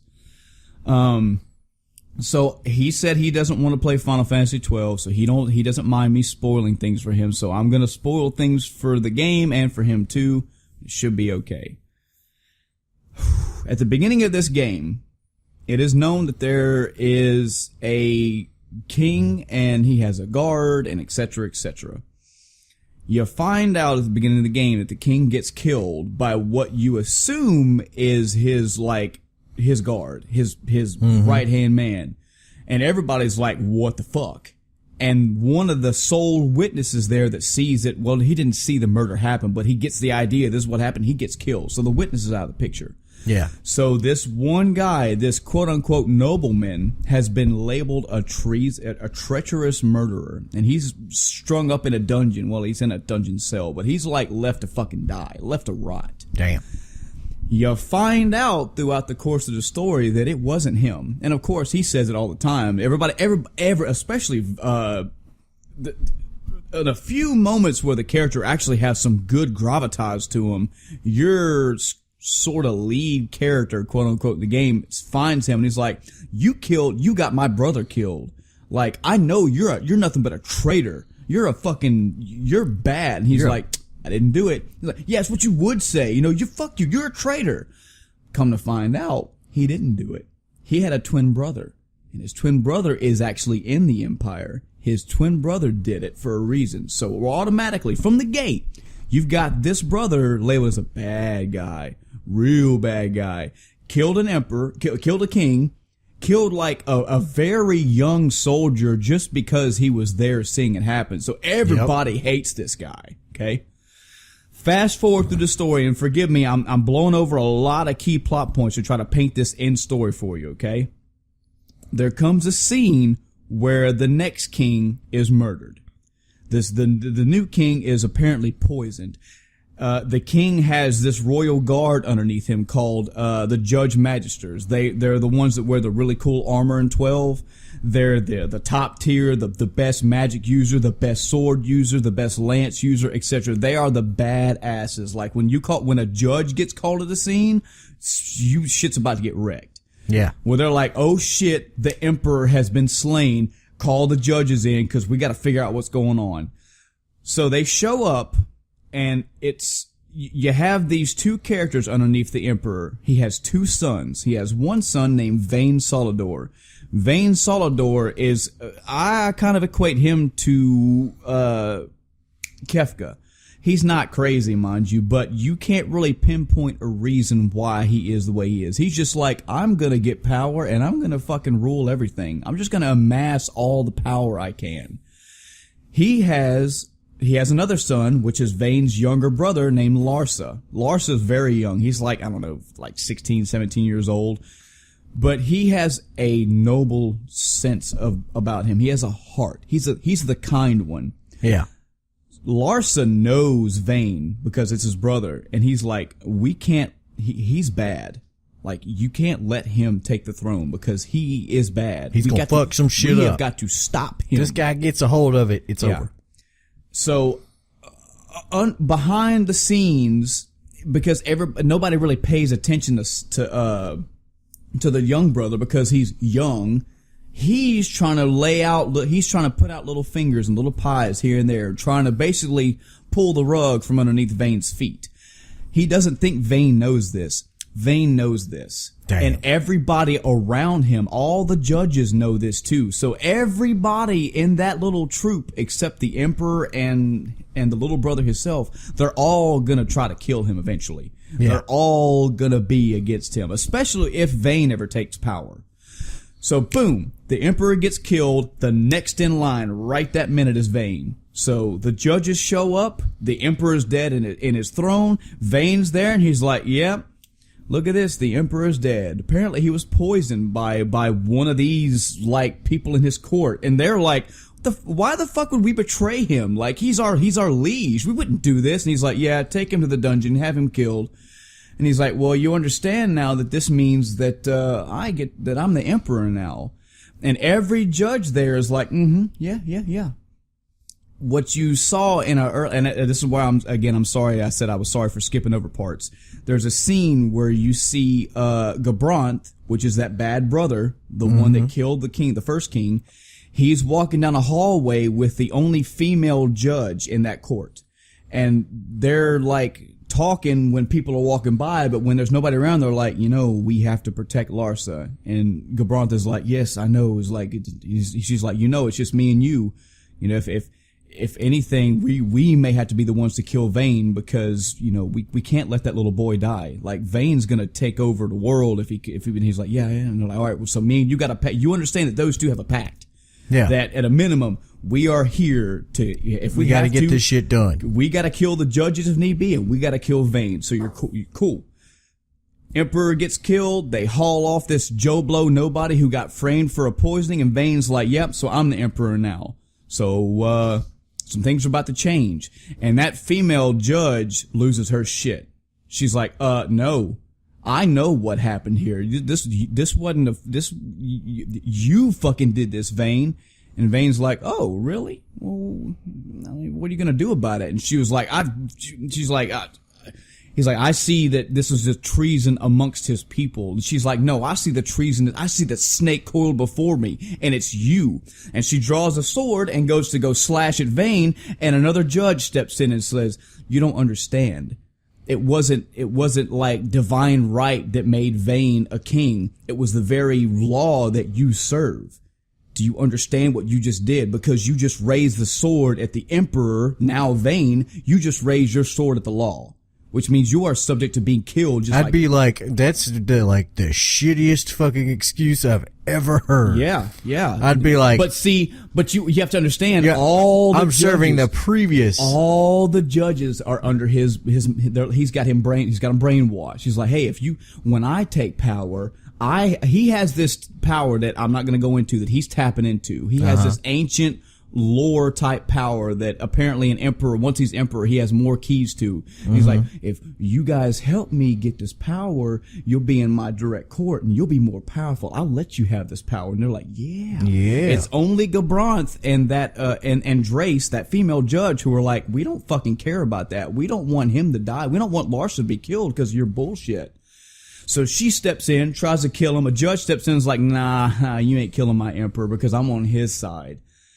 And then Gabranth steps up and he's like, Vayne, please spare mercy. Don't have her killed. And he's like, oh, look at you trying to step up and save somebody. He goes, I remember when my father was alive, you were going behind my back talking about all the bad things you said I've been doing. The emperor's dead now. So now I bring it to your table. Are you going to serve me or not? So the weight of this scene alone, you have this girl, the only one of this court that said, I will stand up to Vayne right now. The only person that would do that. And then somebody stepped up to save her, and Vayne was like, I'm pulling my card now. Yep. You either serve me or you're gonna die. Well, I mean, why didn't he just slash him right there? Because he would have he could have tried, but he would have been cut down by the judges. Right before? Here's the thing. If Drace would have killed Vayne, the judges would have killed her. Which in turn means eventually they would have killed Larsa because they would have went after the power themselves. Well, no, because now Larsa is the next in throne. So he's a the little emperor. boy. But he's the emperor. But he's not a little boy. They were loyal to Vayne. They weren't loyal to him. Oh, so it's just a room full of assholes. Yeah, exactly. Okay. So she gets cut down, and Vayne's like, kill her or you're a treason, and I'll kill you. And in his head, the way that they paint this is Gabranth knows. He knows. If I try to go kill Vayne, I'm gonna die, which means that Drace is gonna die behind me, and then Lars is dead anyway. If I don't kill Drace, they're gonna kill me. They're still gonna kill Drace. They're gonna kill Lars. He knows no matter what he does, he has to do this. The poetic thing about it is not only that, Drace realizes that too, and she's like, I understand you gotta do it, just make it quick. And right when she goes to die, she's like, whatever you do, protect Larsa. So you have this on your head. You now know that in this court of all these bad guys, even his own brother, the only person out there for Larsa's goodwill is Gabranth. Gabranth has tried his best to play this whole, like, he gets a little tainted by the power. He gets a little power hungry too. So you think. Okay? So you think. So he runs Drace through. And you're like, well, God, the people are probably thinking the same thing you were. Like, you didn't have to kill her. You could have done something and all this, but it's still adding weight to that. Man, Gabranth is not a good guy. You still have it in your head that Gabranth he's just not a good guy. Fast forward to his climax, just his climax. This is where the sympathetic stuff comes in. There comes a point where the princess has a choice. She can either take this grand power that can thwart Vayne's evil power, but it might corrupt her. It might make her supremely powerful, beyond judgment. It's like, almost like calling a god's power. Yeah. Or she can say, I don't need that power. I'll do it myself. Gabranth steps up to the scene right when she's making that decision. And he's like, think of all the shit the Empire's done to you. They killed I'm the one who killed your father. I got this person killed. This happened. You need to take that power. Maybe you can handle me. Maybe you'll be able to take out Vayne. But if you don't, you're going to try to do this on your own. You're going to fail. And he keeps pushing her. He's trying to push her to get this ultimate power so she can basically bitch slap Vayne. Yeah. He's like, if you do this, he's thinking in his head, if you do this, you can end all this. But if you don't, you're going to leave the end to chance. You're going to leave it to hopefully you and your companions are going to be able to finish this for you. Yeah. So he's like, please, by all means, take that he's power. Like, try to strike me down with it. But what he's really saying is, please take the power because you can stop this. So they decide to not take the power, and he's like, well, god damn it, fuck it then. Then I will kill you then because you're stupid. And then he doesn't say it, but what he's saying is, this just leaves me then. If I take you guys out, it'll leave me and I'll kill Vayne myself. So you fight him, you go through all this shit, you finally strike him down, and you still have this in your head. They play Gabrath so hard to be this bad guy right before he's about to die. Right before he's about to end life. He's like, whatever you do, protect Larsa. And it's right then you realize the only thing he was doing, he was in this whole fucking game to protect Larsa. He did some bad shit. Oh, he did a lot of bad things. But he had an empire and one little boy's best interest in mind. And it's, oh man. And that was a very fast, again, I didn't put all the points in it. The story plays very well. The story is like a big book, and it plays out so well. Sounds pretty cool. But it's one of those... If it wasn't a Final Fantasy, I'd probably play it. I know. It's one of those instances, like I'm sweating getting so energetic telling the story because it was so good. It's one of those ones where you're like, you're a bad guy. You're a bad guy. Oh shit. Yep. Oh man, you were a double agent basically. You were there to fight the good fight. Oh man, you did do some bad shit, but really, really tragic. Really, really well done. Man. What about you? You got one? All right, let's go with Ramses. From Xenogears. All right, I will definitely let you take the helm on this one. Xenogears. And don't fear about spoiling it, because again, oh God, here comes the spoilers for Xenogears. Jesus. He's about to spoil probably 15 minutes, and those 60 hours, you're not going to remember it. I'm going to spoil a major plot point from Xenogears. Okay. But it's about 1/10. No, I'd say maybe 5% of the story. Mm-hmm. Okay. So they have this thing called the Contact. Okay. Okay. And what the Contact is okay. No, let me start from the beginning. Yeah. I've already fucked up and started too far in. All right. I will totally, and I hope the audience will too, give you a total, it's okay, Adam. We understand. So. You need a spreadsheet for, oh God, he's standing up. I'm standing up. Here we go. You need a spreadsheet for this game. I'm shit you know. I can boil this down. Super simple. Okay. All right. A ship is hurtling through space. It's got an experimental weapon on it. Okay. Okay. This weapon is sentient. It's godlike. It can reproduce itself. It can reproduce, other beings. It's a giant planet destroying weapon. Mm-hmm. Okay. It begins, as giant planet destroying weapons do, to take over the ship. Mm-hmm. And this is the opening cinematic of Xenogears. Yeah. As it begins to take over the ship, the captain goes, nah, bruh, and decides to basically blow the fucking ship up because the people were jumping out in the space pods and it turned the ship's guns at the escape pods. Oh, Jesus. Yeah. So it blows the ship up. Mm-hmm. Well, simultaneously, you had this very little boy who just happens to look exactly like the protagonist of the game. Coincidence? Maybe not. Maybe not. He walks up and he looks at this giant obelisk looking thing. It's golden. Mm-hmm. And he walks up to it and he touches it. He makes contact with it. Mm-hmm. Well, inside this giant thing, which produces a shit ton of energy, is a wave existence. A wave existence. Which is basically a interdimensional being, which is godlike. So right now you have two different godlike beings. You have this weapon that has gained sentience and has the ability to reproduce and do all these other crazy shit. Mm-hmm.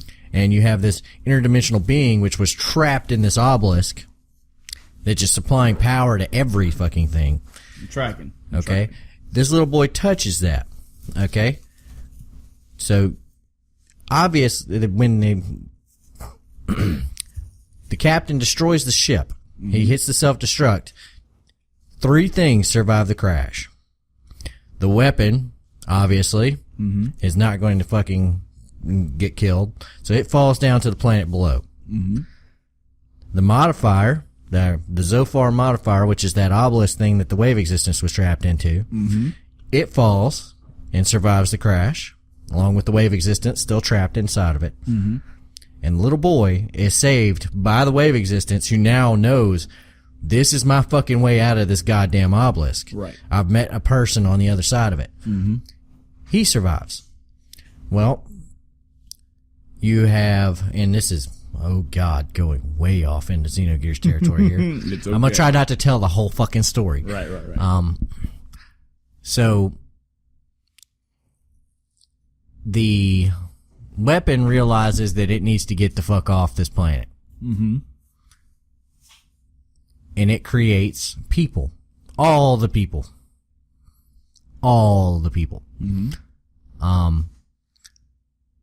The contact, which was the little boy, his name was Abel. He was just a little boy. He's like 6 fucking years old. He can't survive on his own. Right. So the wave existence wills a person into existence to protect him and to guide him and to be with him. And that's Ellie. Okay. Elium. She goes by 20 different names. Right. But those two get reborn over and over and over again to work for the wave existences. They don't know it. It's unbeknownst to them. But they are constantly, and they have a bit of the wave existence's essence in them. Okay. So when you measure when later on in the game you find out they measured their abilities, and they are completely off the scale as far as power. Which we go on to talk about later. Yeah. Those two people are called the Contact and the Mother. That's the little boy and Ellie. Yes. Okay. All right. The giant death machine, or the sentient fucking weapon, his name is Deus. It needs to fucking do shit too, so it creates people, a shit ton of people. Right. All the people. So the Zophar modifier thing created people, and then the weapon also The created. Zophar modifier only made 2 people. Okay. The weapon is what created people. Created That's all the the thing- rest. It basically that's the thing that's trying to replicated. get off the planet. It's just trying to get the fuck off the planet. Okay. It created an entire race of people to grow and farm and later be harvested. So it also created a couple of special people. Okay, it created the Emperor, who kills the first Abel and Ellie in the desert. There's some little flashback scenes to that, and he also creates Mang, which is a purple-haired chick, and she's constantly reborn throughout time. The Emperor cannot die. It takes only the Contact is capable of killing the Emperor. Just because he's the only one that's got the power to do it. Right. So the little boy and Ellie, they always get reincarnated, basically. Over Reincarnated time. together. The purple-haired girl also gets reincarnated. She gets reincarnated instantly. Okay. Instantly. As soon as the one dies, another female, any female human, has the potential to become Mang. They just turn Mang. Her turns purple, and the instant this one loses consciousness, it wakes up knowing everything the other one did in another body. And the Emperor just can't die. He's just The Emperor is so powerful that he can't be killed. Gotcha. Okay.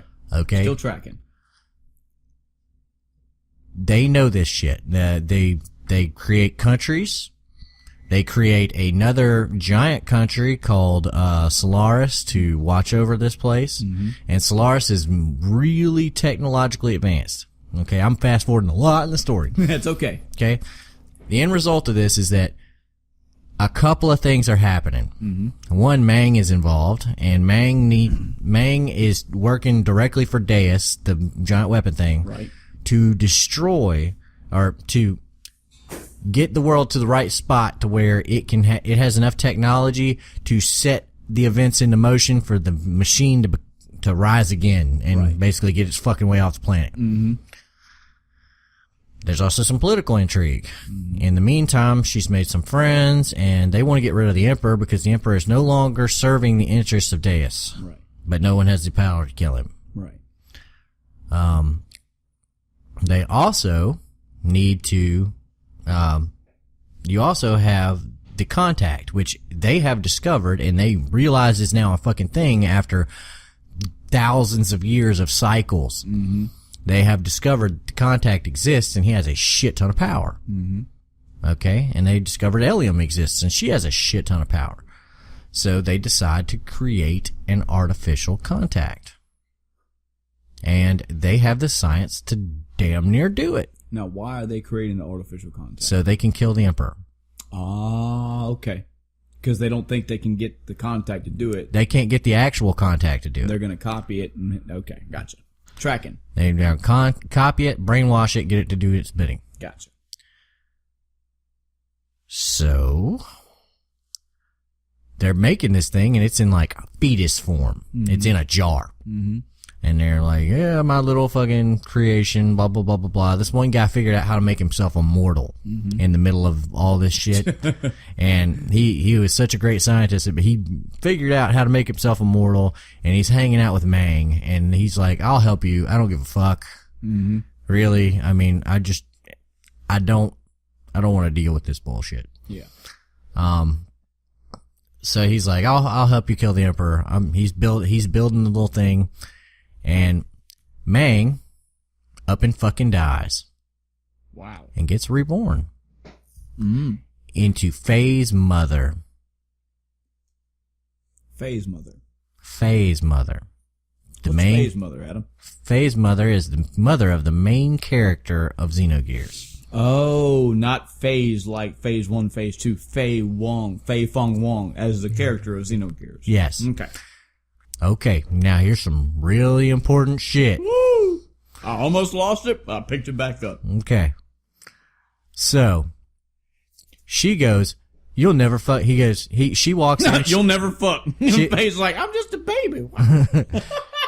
Not Ramses. Krillian, that scientist guy who's making the fetus, the fake contact fetus. Mm-hmm. He's sitting there working on it. And Mang walks back in as a different woman. Because she died. He says, you must have died. And she says, yes. But more importantly, guess what the fuck I found? And he goes, what? And she goes, my son is the contact. Oh, Jesus. And, wow. and he goes, oh, well, we can just throw this trash away then. And the thing is, the fetus thing is fully sentient and knows, it's like, I'm not trash. Yeah. And she's like, no, keep it. We may need it later. Yeah. And he's like, well, okay, whatever. It's still garbage. He's just like, okay, so that's cool. So this is Ramses, that fetus thing. Mm-hmm. He grows up his entire life being told that he's fucking useless because they've already gained all the information and the data they needed off of the contact to try to kill the Emperor. I just want to give you a little bravo for Xenogears' story. That was very good, tracking all the way through. Yeah. So this poor bastard, he grows up knowing that the contact exists, knowing that he's a fake contact, and knowing that his entire existence is invalidated by this contact's existence, and he wants to kill it. He wants to kill it so bad. He's like, I've got to kill this motherfucker. Well, he finds out Faye's the contact, and he comes at you hell bent on destruction. And the first time he runs into Faye and finds out he's the contact, Faye turns into Id. Now, Id is what happened when Faye's mother turned into Mang and decided to experiment on her little bitty baby boy. Horrible, ruthless experiments. And so Faye, being a child, decided to block out different parts of his fucking consciousness. Right. This is a normal human thing. You go through trauma, you block it out. He would go into the id mode whenever he was being tortured. Mm-hmm. And he would revert back to his Faye mode whenever he was not being tortured. Right. So he basically just sat there and got tortured and tortured and tortured and tortured and tortured and tortured. And then something happened, knocked him out, and the Faye consciousness took over. Mm-hmm. Okay. And this consciousness had no recollection. It was actually a third consciousness. Mm-hmm. It took back over or it didn't take back over. It was created anew. and you wake up as this character in the main game. Okay. Well, the first time you run into Ramses in the main game, he immediately realizes that this is his fucking contact because nothing else would have this kind of power. Right. And you immediately rip the fucking arm off his neck and beat him with it. Wow. And he goes, no, and he gets carried away. He's like, so he's like being told he was trash his entire life. And the first time he meets the contact beats the brakes off of him. Man. So he is trash. Yeah. And then everybody starts laughing at him and calling him basically a chump. And so he's got a chip on his shoulder. Every time you see this guy, he goes from being like this cool, calm, collected leader, this guy that knows exactly what's going on and how to work. He's this massive, like, special forces commander. You think you're like, man, he's like a Captain Price type character. He walks in, he gets the job done. He's not to be messed with until he meets Faye, and then his shit comes unglued. You watch this character slowly unravel throughout the game. Wow.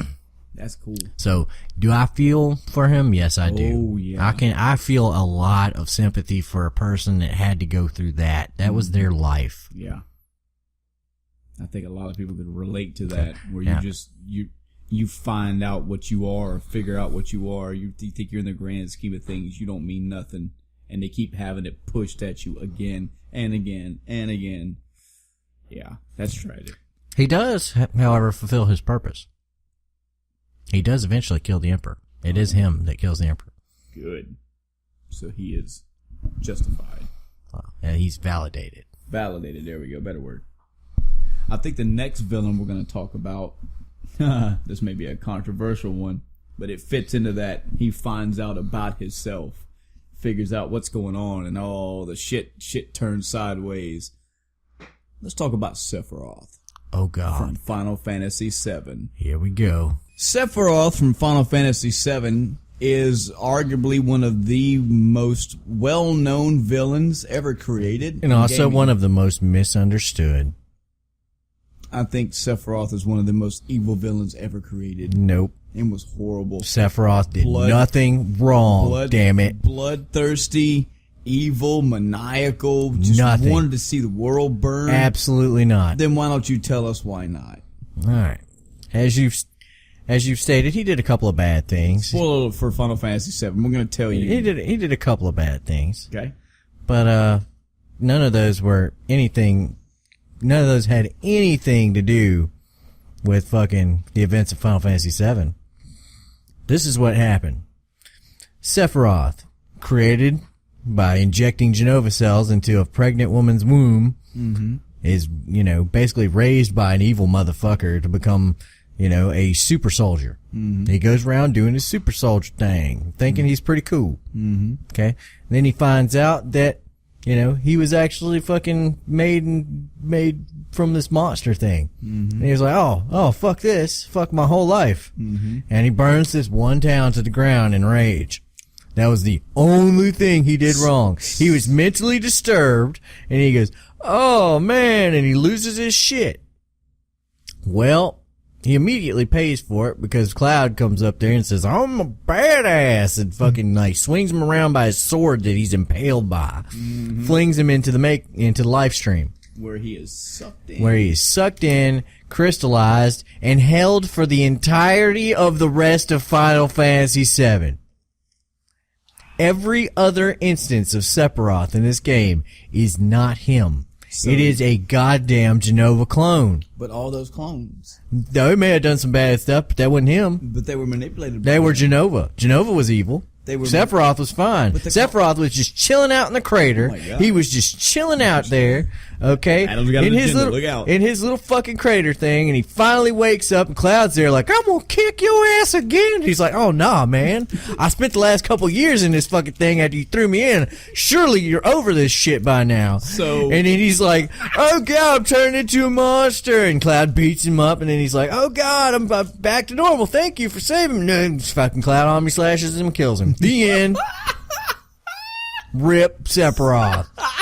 So, Wait a minute. That's it. Out. That's it. No, he did nothing wrong. The clones that were giving him all that hassle, they were manipulated by Sephiroth. No. They were manipulated by what? They were Genova.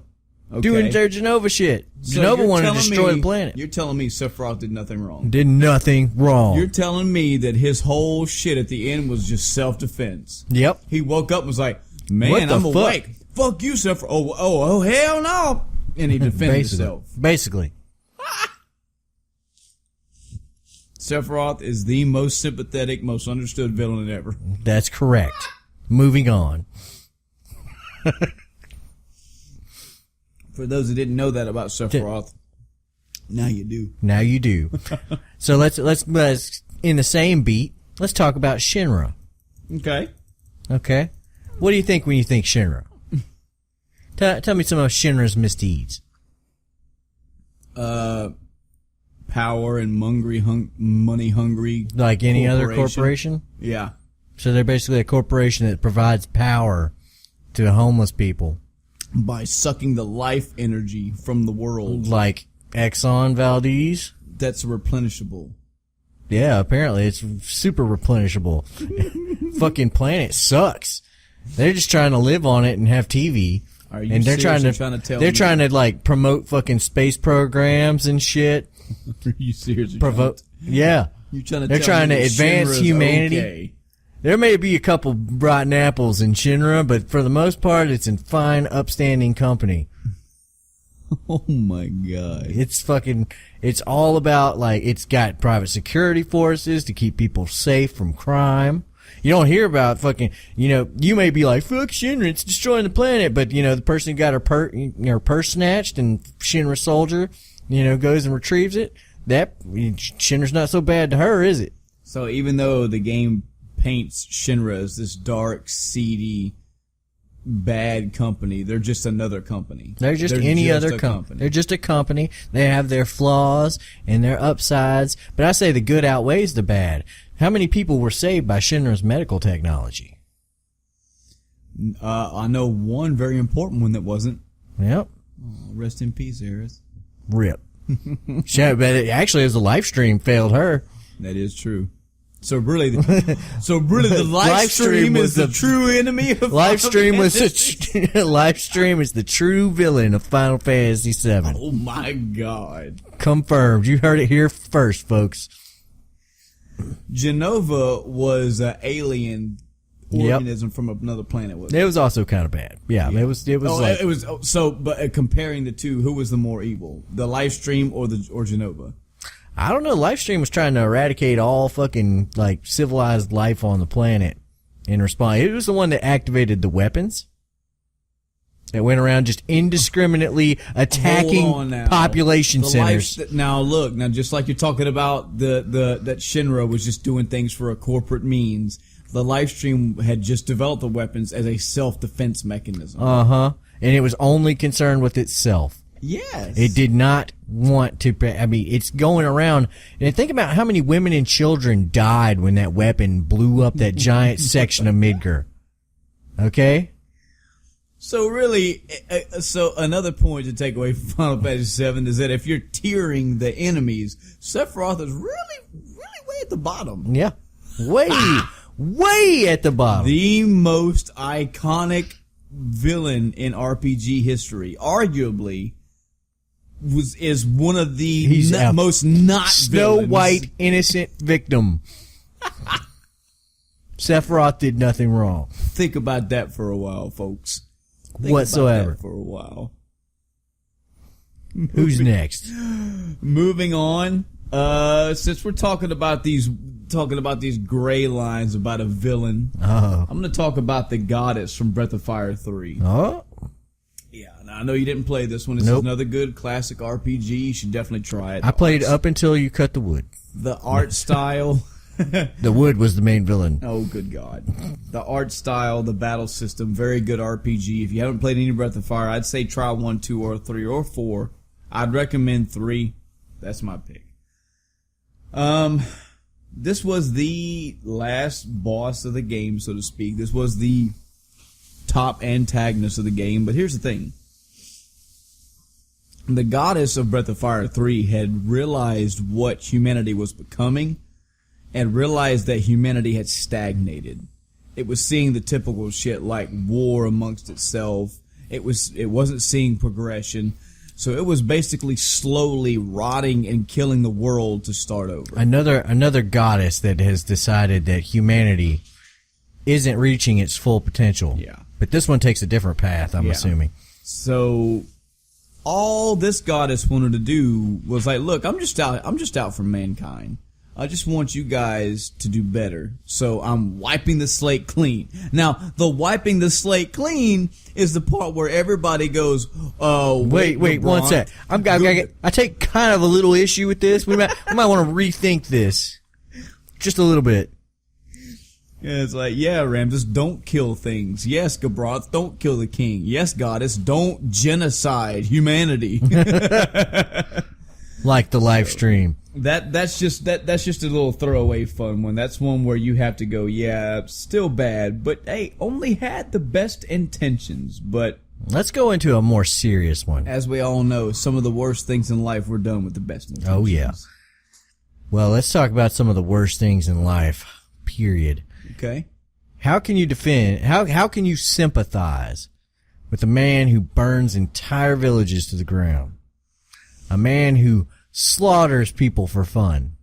Was it women and children as well? Women, children, anything. You're talking about one person who just kills everyone and everyone. But not just like, I'm going to drop a bomb or I'm going to fire off some magic. A person that literally walks up and slaughters them with his own sword. You can't.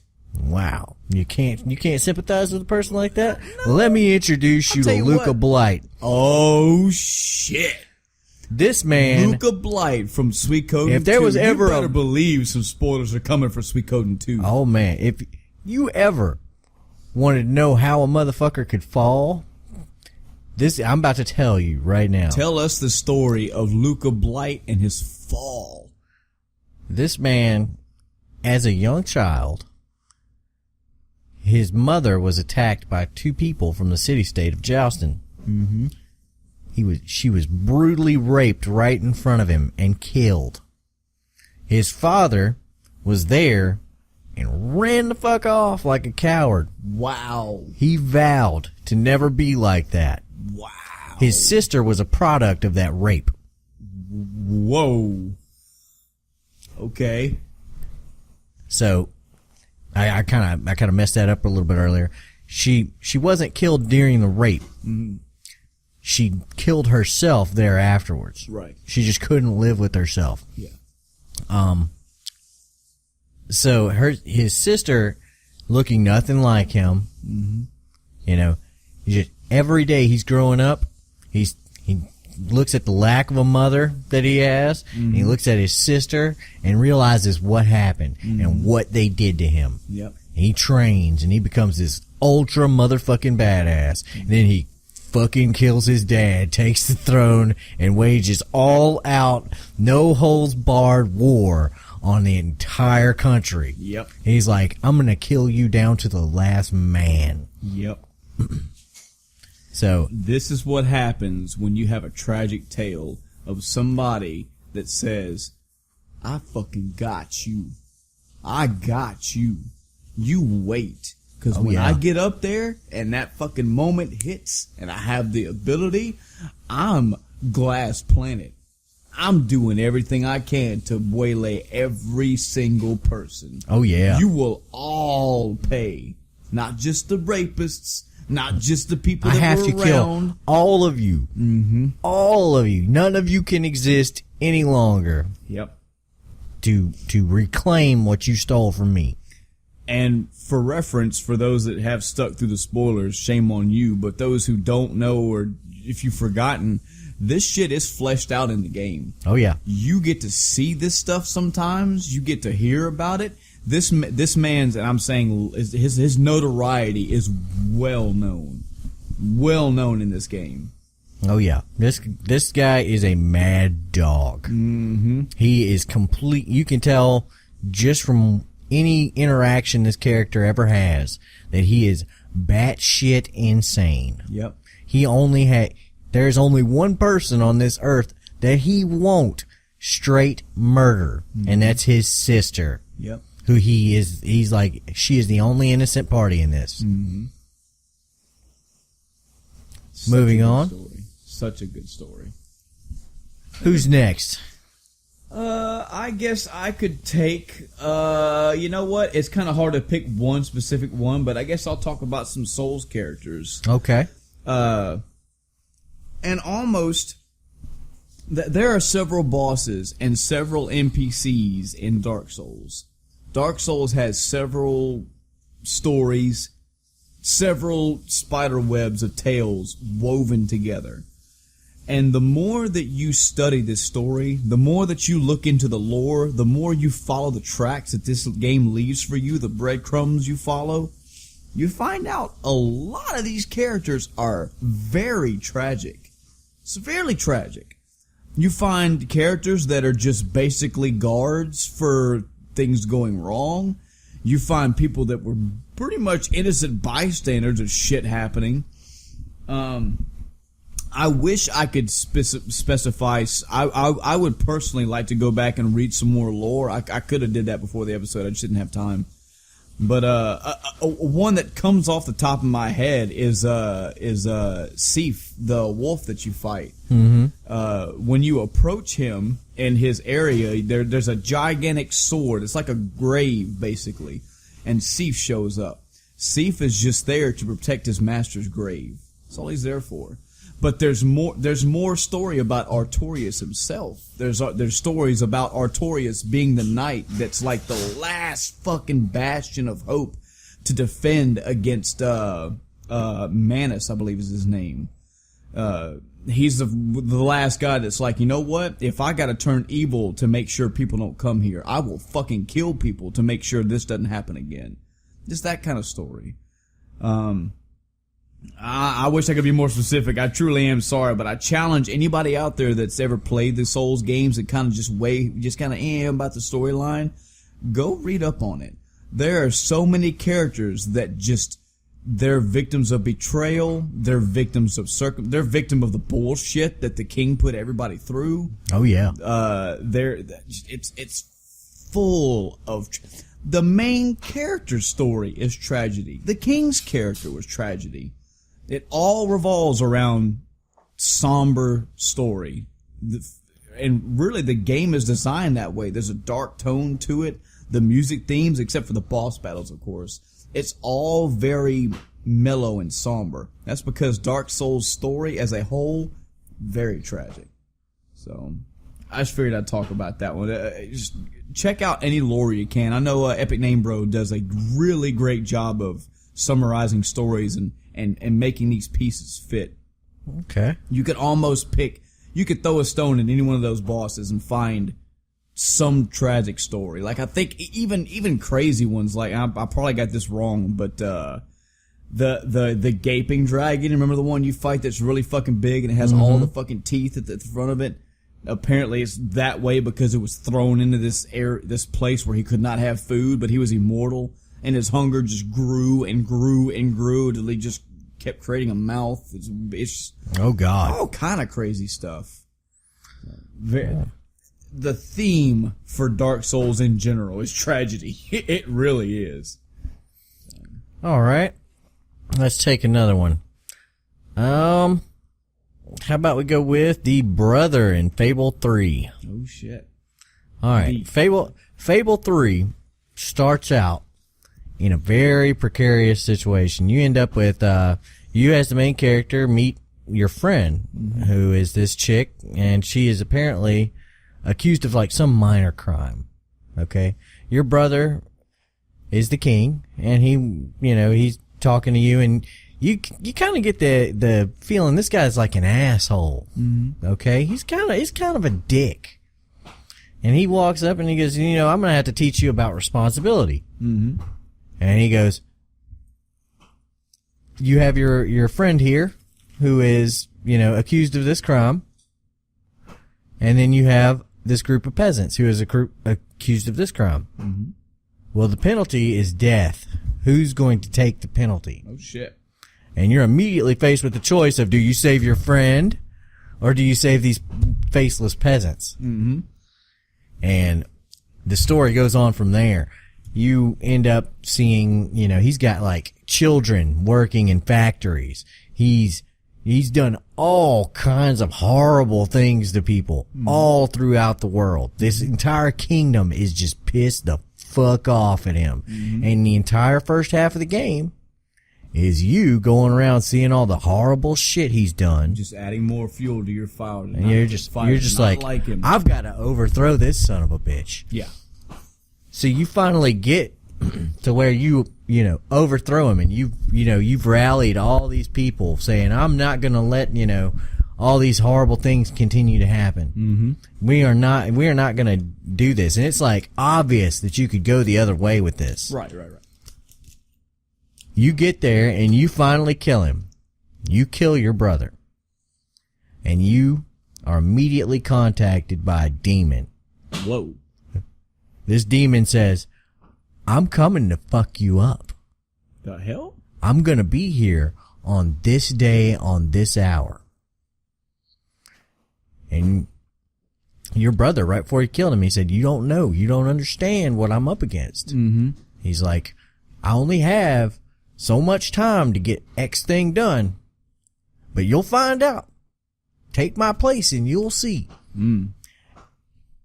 Now you have, in the second half of this game, you have to make the same choices your brother made. Whoa.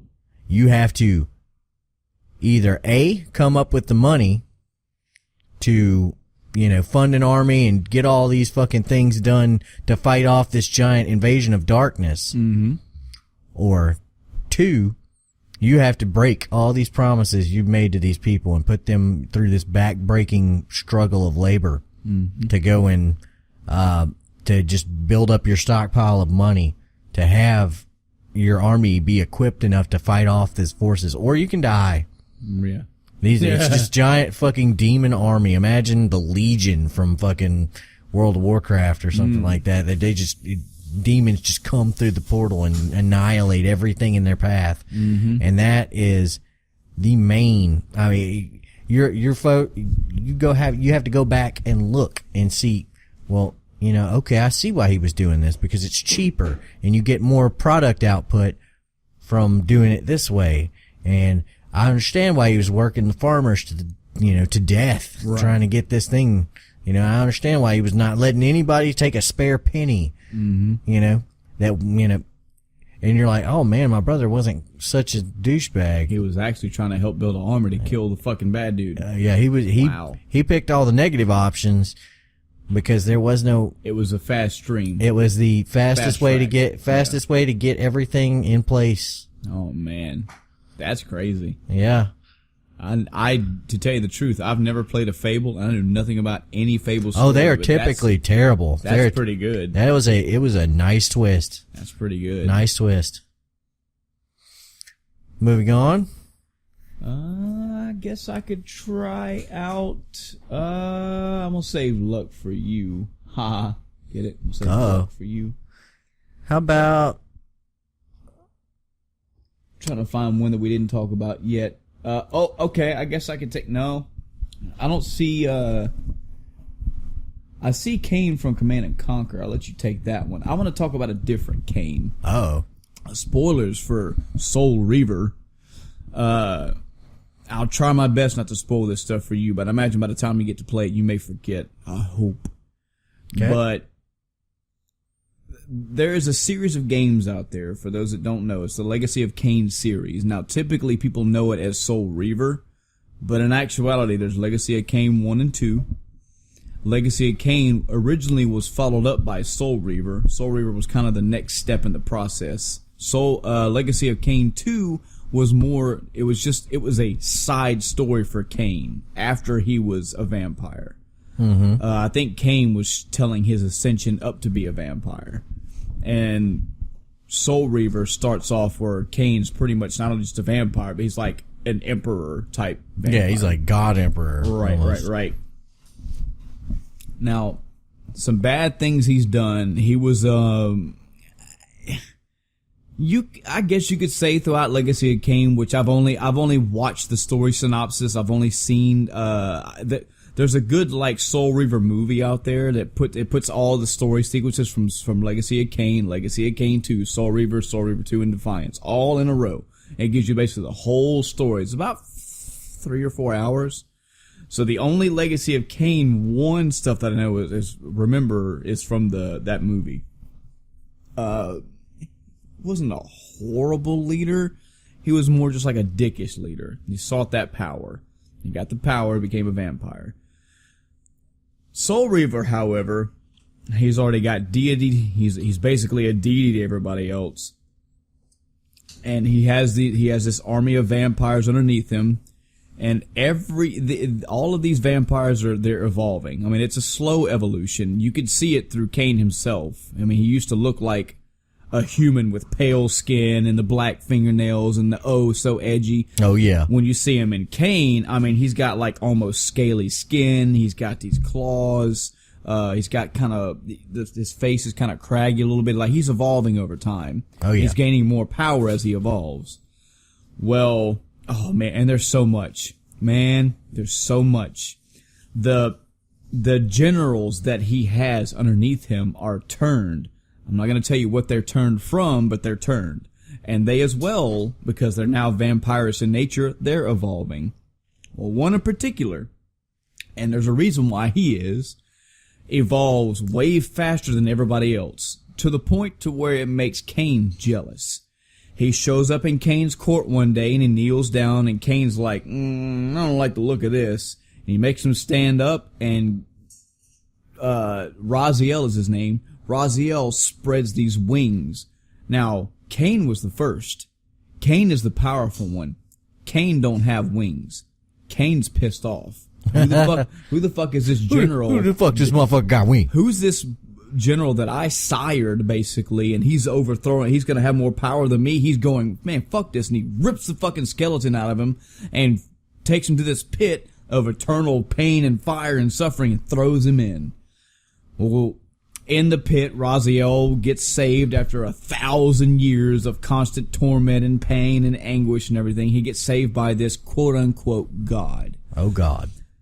It is, from this point on, I'm not going to tell you much more story, because there's so much weaving all over the place with who's doing what and why they're doing it.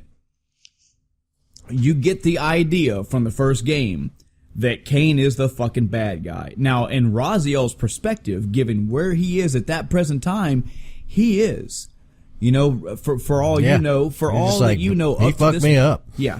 He was a regular person. They got turned into a vampire. You find out actually who he was, why he was turned, what they made him do when he was turned, all this stuff. So he's already got that on him. Mm-hmm. Oh, plus the fact that he ripped my wings out and threw me through like 1,000 years of agony and torment. Yeah, Kain's the bad dude. You get to the end of Soul Reaver 1, and Kain's like, bruh, you don't even fucking know. You have no idea the shit that's going on right here. You have 3-4 different people pulling your strings, and you think I'm the bad guy. I'm not. You follow me, and he like opens up this fucking time portal. You're like, when the fuck did time get involved? You come with me, and maybe you'll find some answers. So then you go into Soul Reaver 2, and you're like, and then I think Mobius was also in Soul Reaver 1, but Mobius is a big player in Soul Reaver 2, and he's doing all this shit with time. He's manipulating you from one end. Kain's manipulating you from another end. The God itself is manipulating you from another end. And it's always just, what in the fuck is going on? Who is the good guy? Who's the bad guy? Even when you play a game with Kain, you still have the idea that you have in your head that at the bottom pits of it all, he's got to be the bad guy. He's got to be. At the end of the day, at the end of the story, when it all ends out, it turns out that Kain was actually the good guy trying to overthrow the God, trying to kill the God, because the God was out to kill everything and have omnipotent power, and it wasn't really a God at all. It was just this fucking organism, this fucking parasite on the world. And Kain didn't That's kill some deep you. shit. He made you. He was making you as a weapon, the only weapon that could kill this thing. And it's hard to summarize. It's hard to do it for a lot of these periods, like Luca Blight. We could tell you how bad he is, but when you play this game, you have fleshed out moments in the game that make you go, oh God, shit. Yeah. And then you have the moments that go, oh, okay, I get it now.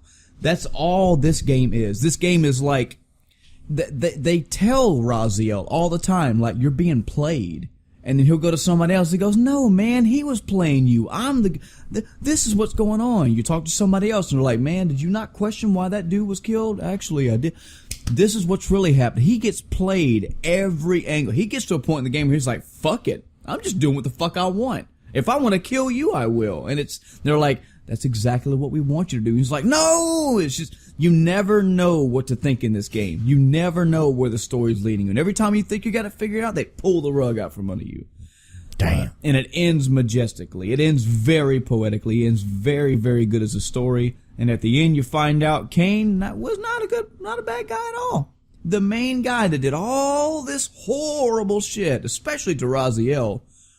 And Raziel is not the only one he did bad shit to. He's just bad shit to like a race of people. Was a good guy all along. What do you know? Who would have thought? Yeah. How about you take my breath away, Adam? Oh, God. How about you take Luke from Sweet... You got Suikoden 3 specifically listed here. Yeah. Okay. He was in it. All the first 3 games. Oh, all of the first 3. Okay. Have fun with this one. Start from the beginning. All right. Well, not Suikoden 1. I mean, start from Luke's beginning period. Because Luke spans some time, if I'm not mistaken. Okay. Let me tell you some of the bad things he did first. Mm-hmm. Okay. He is the villain of the third Suikoden game. Yep. He is going around inciting wars, stealing true runes, and his plan is to destroy a true rune.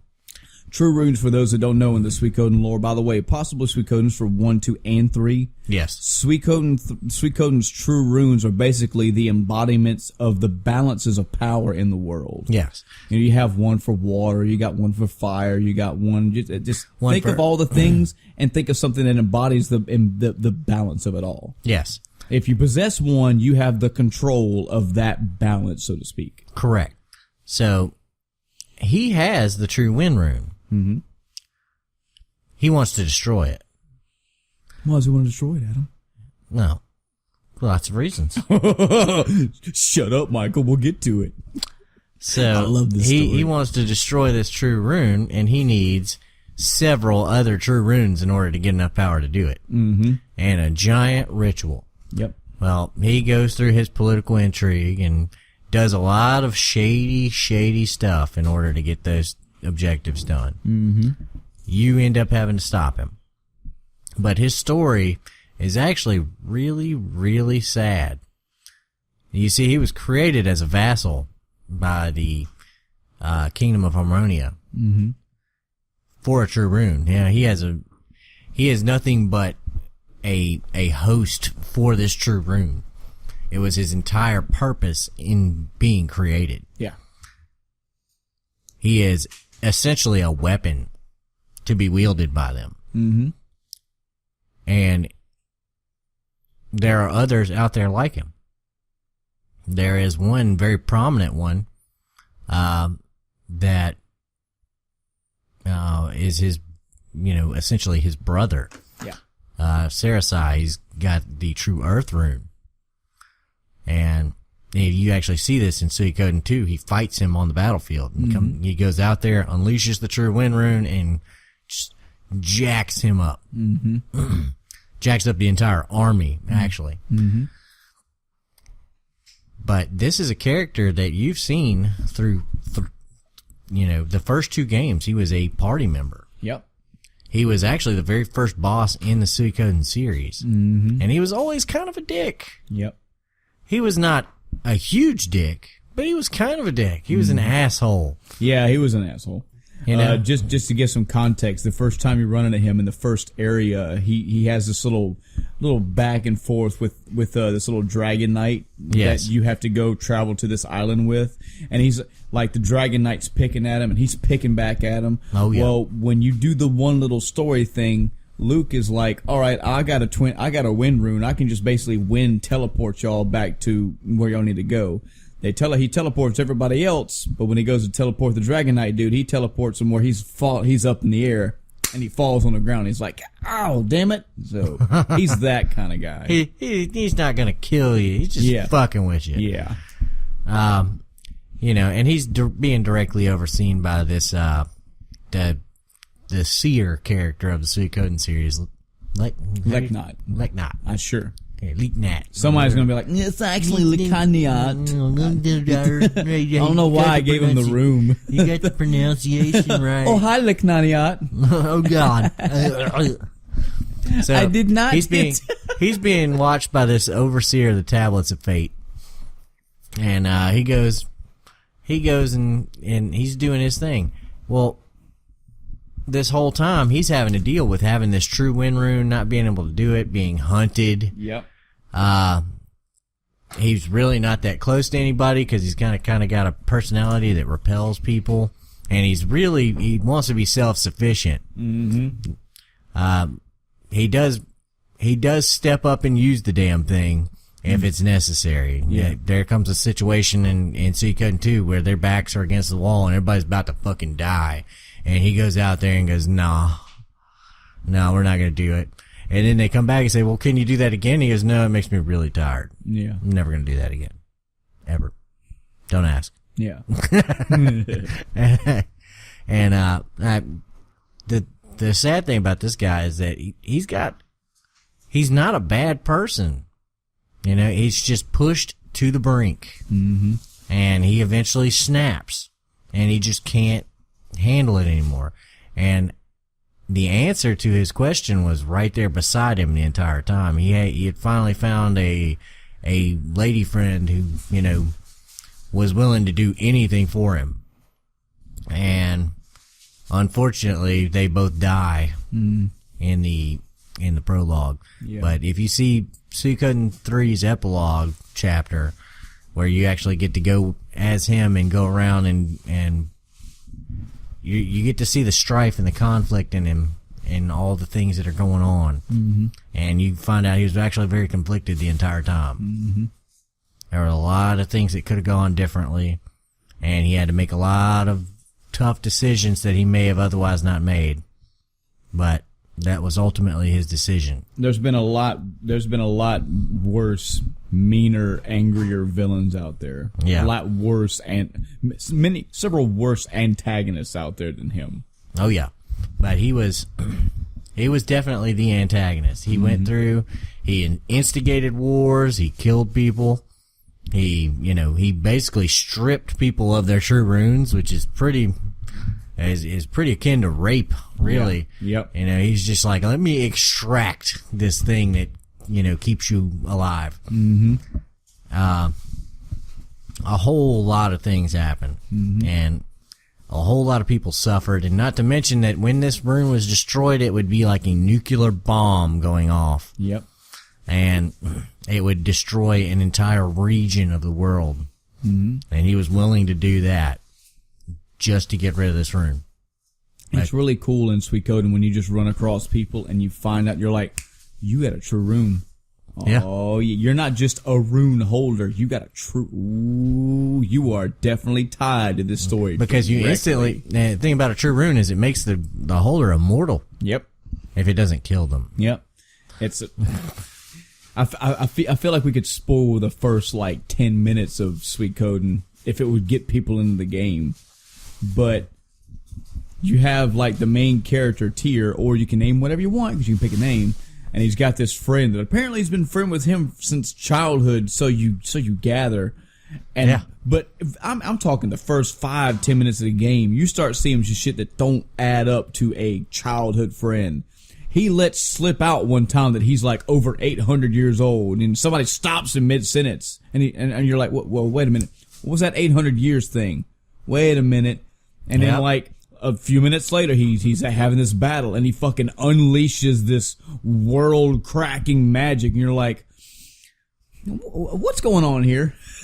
And then you find out what he has, who he is, what he's been through, and he has his own long-developed story. So this is what Suikoden is about. Oh, yeah. So, all right, who's next? How about we do the Enclave? The Enclave from Fallout 3. Fallout 3. Spoiler alert for Fallout 3.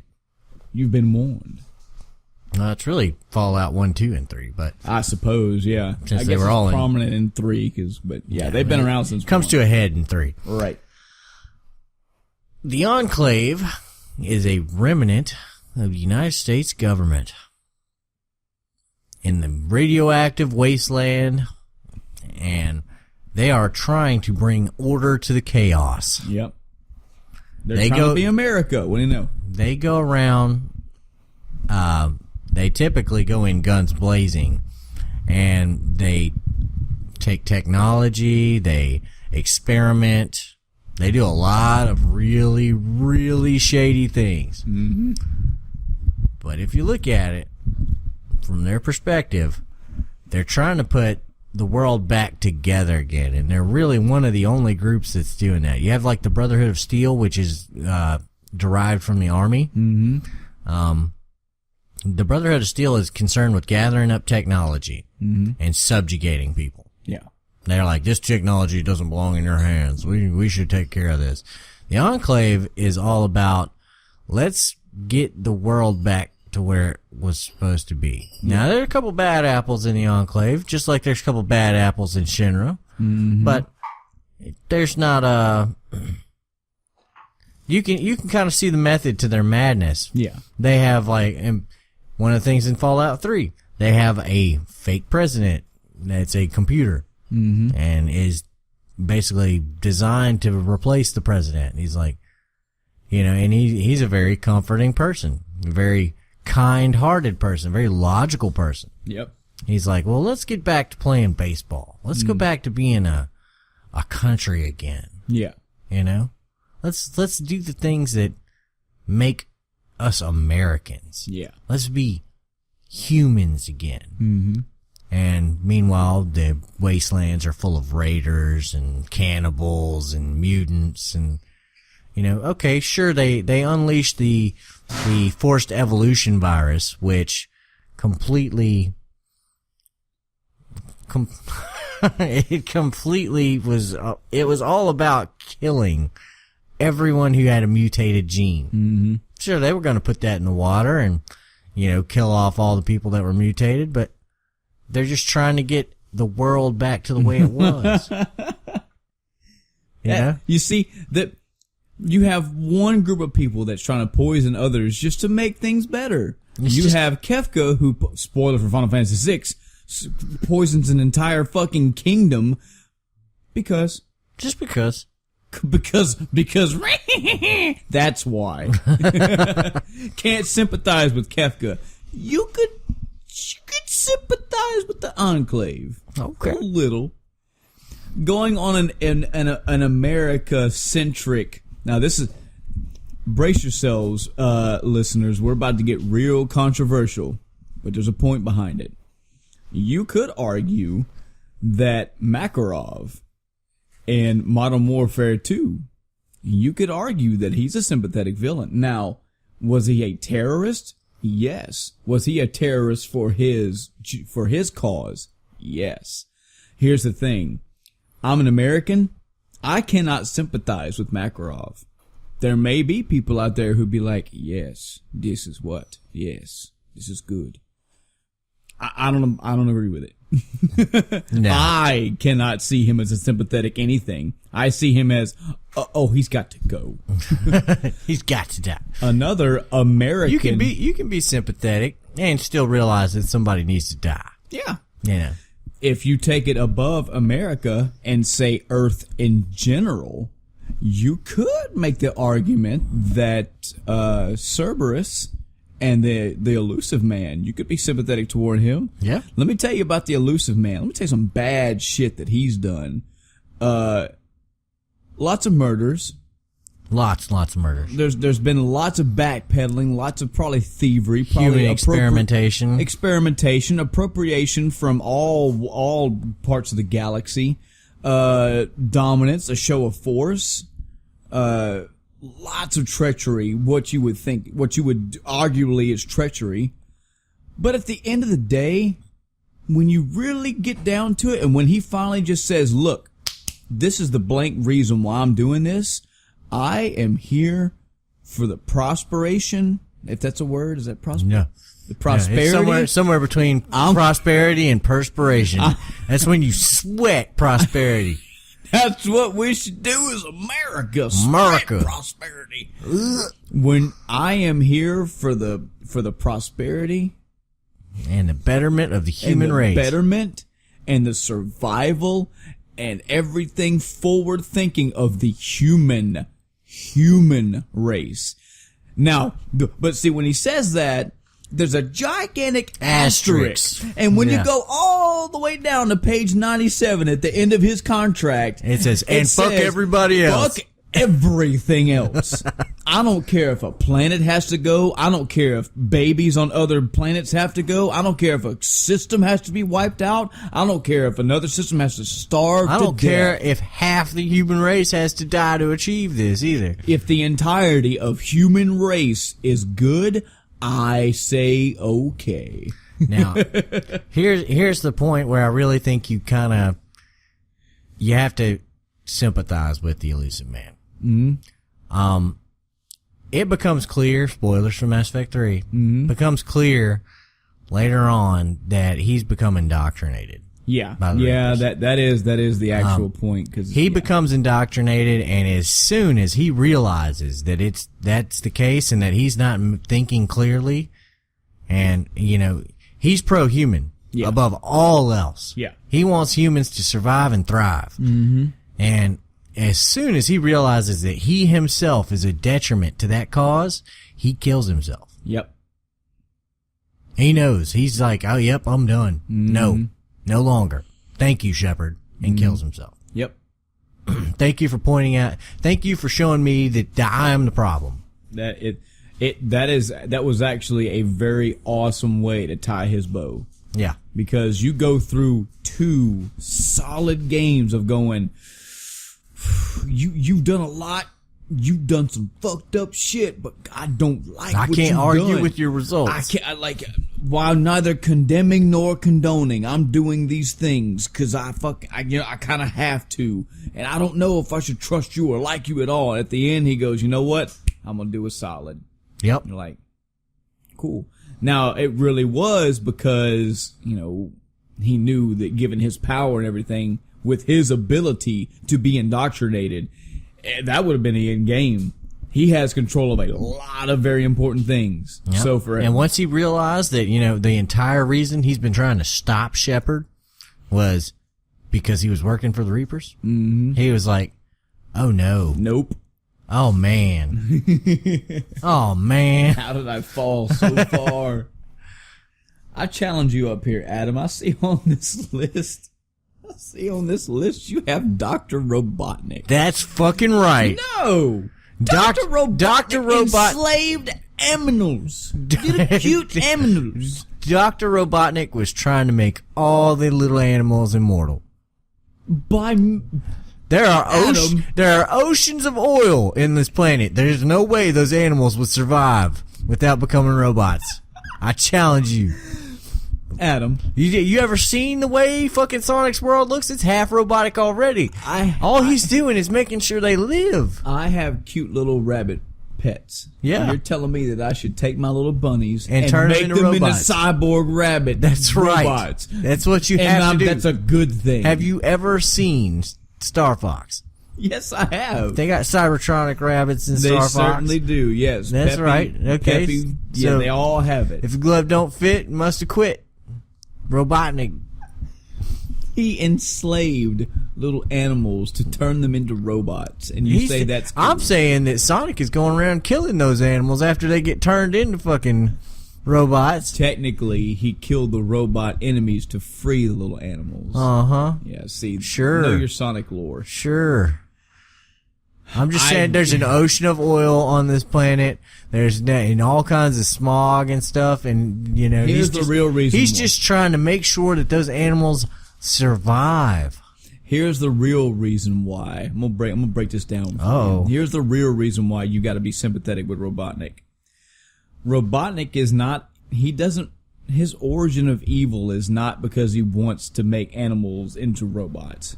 His origin of evil is because, and this has been proven by science, he is actually faster than Sonic. Now let me ask you, Adam, how would you feel if you were the best donut baker in the entire world, but because Johnny Bionic over here with his cool haircut and his cool fitting jeans and his stellar leather jacket and his rad attitude, who makes donuts worse than you, gets the more attention? Wouldn't that piss you off?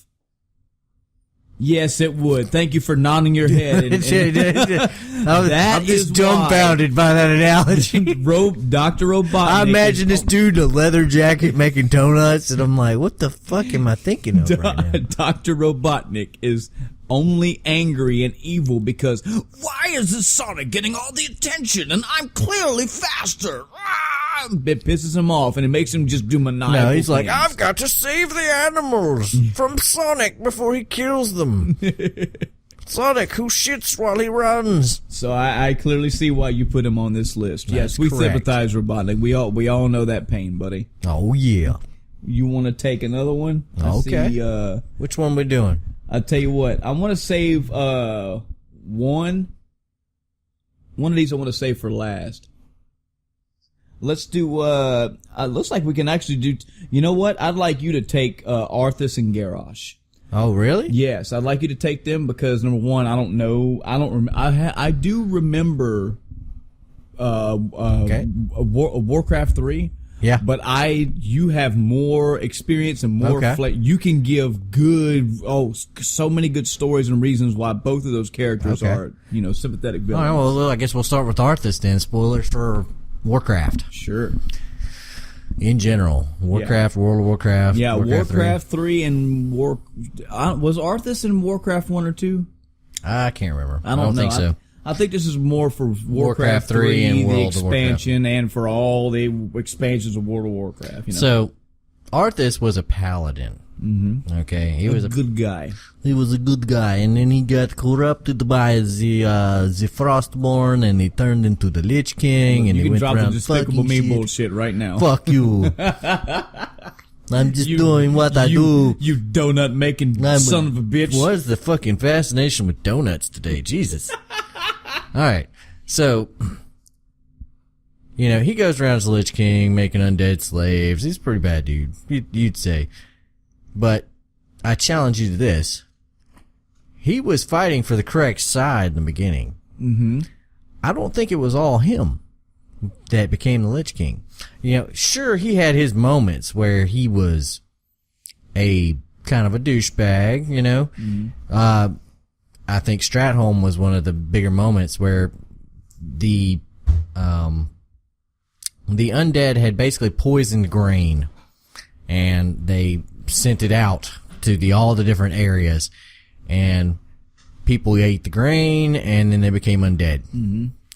Well, he got there, and it was too late. The grain had already been distributed, and people were eating it and becoming zombies, and it was chaos in the city, and he basically turned around and said, we gotta kill all these motherfuckers. Yeah. And his, the guy that was with him was like, oh, I don't know if we gotta kill everybody. He's like, he no, said, no, we don't. We gotta kill every last one of these motherfuckers. We don't know who. We don't know who ate it and just hasn't turned yet. We don't know have any the time of this. and resources to go research all this. Shit's getting worse. We have got to finish this now and move it all on. out. And he went in there, and they called it the culling of Stratholme. Mm-hmm. It was a huge deal. And that was before he got the hammer. Yeah. there were a lot of little situations where this guy, you know, he wasn't completely a bad apple until he got a hold of Frostmourne. And once he got Frostmourne, there was this giant shift in his personality. But, spoilers for World of Warcraft, when you defeat him, one of the things that can drop off his body, other than the invincible rings, which I have, which are awesome. Brag. Brag. One of the things that you can get, I think you have to complete a quest, and killing Arthas is the last step of that quest, is Jaina's locket. Now, Jaina was Arthas's, you know, girlfriend in this whole thing. It's significant because you bring this locket to Jaina after you get it, and she fucking breaks down like, oh my God. Yeah. You know, he still had this locket. Why would the Lich King still have this locket on him? I see your point now. That shows that's an example of how he must have had some good paladin Arthas. Small part of him was still fighting it. Yeah. Even until the end.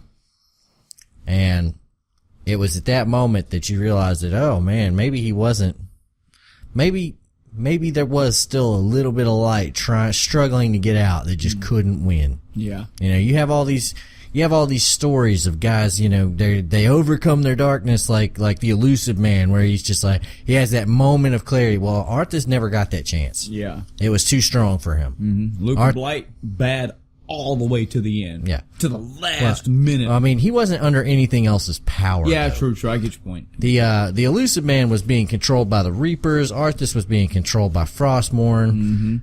But he never really got that moment to break free. Yeah. If that makes sense. Yeah, you fought him and it was you're killing the Lich King. Yeah, you killed the Lich King, and by default you killed Arthas. So, can I sympathize? Yes. I don't think he was completely in the wrong. Yeah. Another one is Garrosh. Okay. Little backstory on Garrosh. Garrosh is the son of Grom. Okay. He grew up thinking his dad was a shitbag. And that Grom was not the hero that he was. Grom drank the fucking, he drank the blood of I think it was Mal'Ganis? I want to say it's Mal'Ganis. Anyway, he drank the blood of Manaroth. Right. And, he became, that's how the orcs started turning green. All the orcs fucking took the oath and they became slaves of Gul'dan and Manaroth. And, so basically they were working for the Legion. Well, Grom, being another one of those people, overcame his enslavement and eventually fought for the side of good and died fighting for the side of good.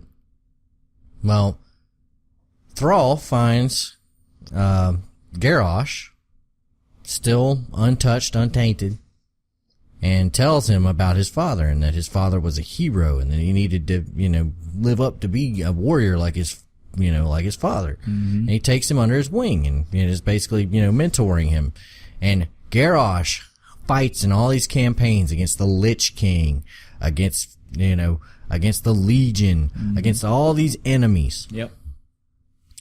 And the entire time he's just trying to become better. Well, Deathwing comes. And essentially Thrall decides, fuck it. I'm not going to be war chief anymore. Guess I'll become shaman and go around chilling out with the earth spirits and stuff. And he goes, who's going to lead the horde? Well, I mean, Garrosh has the name recognition. Hellscream is like a big name in the horde, so I guess you can do it. And Garrosh goes, oh, fuck no. Oh, fuck no. I can't handle this shit. Give it to somebody else. And every other person at that meeting goes, nah, man. Come on, man. Seriously. He's just a kid. He doesn't really know what he's doing. Yeah. Well, he gives it to Garrosh. He says, you got this, Garrosh. The earth spirits tell me it's good. And he just bebopping it ops his ass out that fucking tent and just tosses him the keys to the fucking horde. Mm-hmm. Well, Garrosh, unfortunately, gets fucked. Not that good of a leader. What's he? It wasn't that he wasn't that good of a leader. It's that he made bad decisions. Well, it's not so much bad. He had a couple of bad decisions that he made. Mm-hmm. But the main thing was that a couple of people betrayed him and caused him to become extremely racist. Mm-hmm. The Taurens betrayed him. The elves betrayed him. He was basically like, no, you know what? Fuck all these guys. Mm-hmm.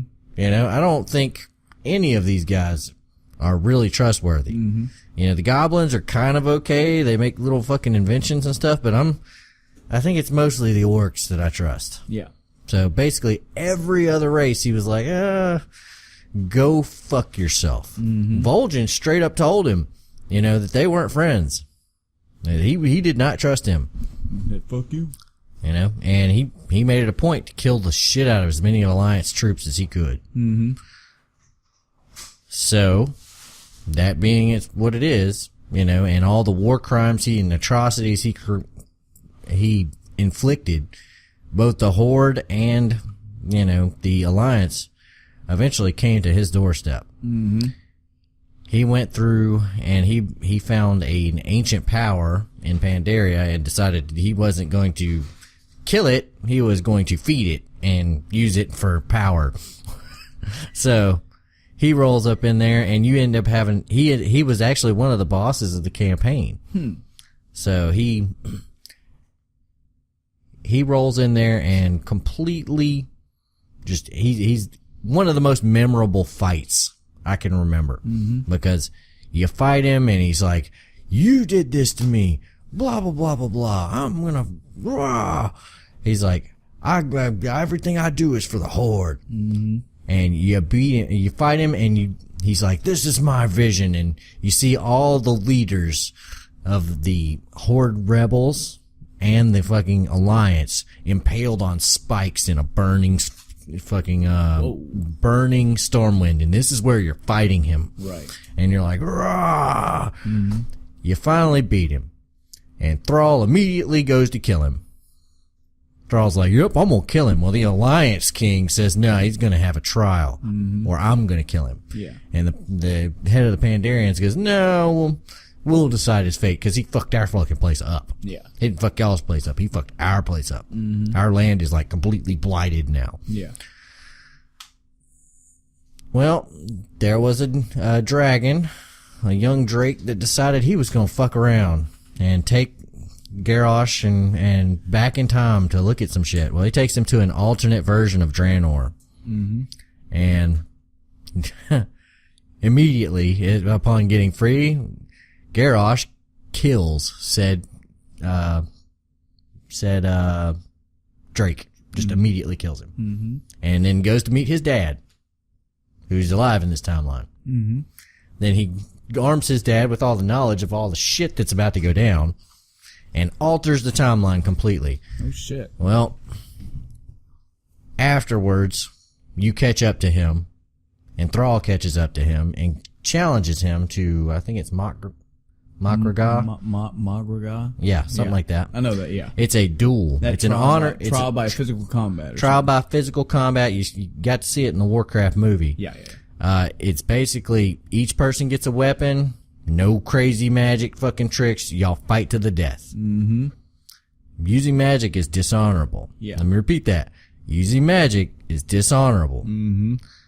Well, Garrosh is a badass warrior who beats people down with an axe. Mm-hmm.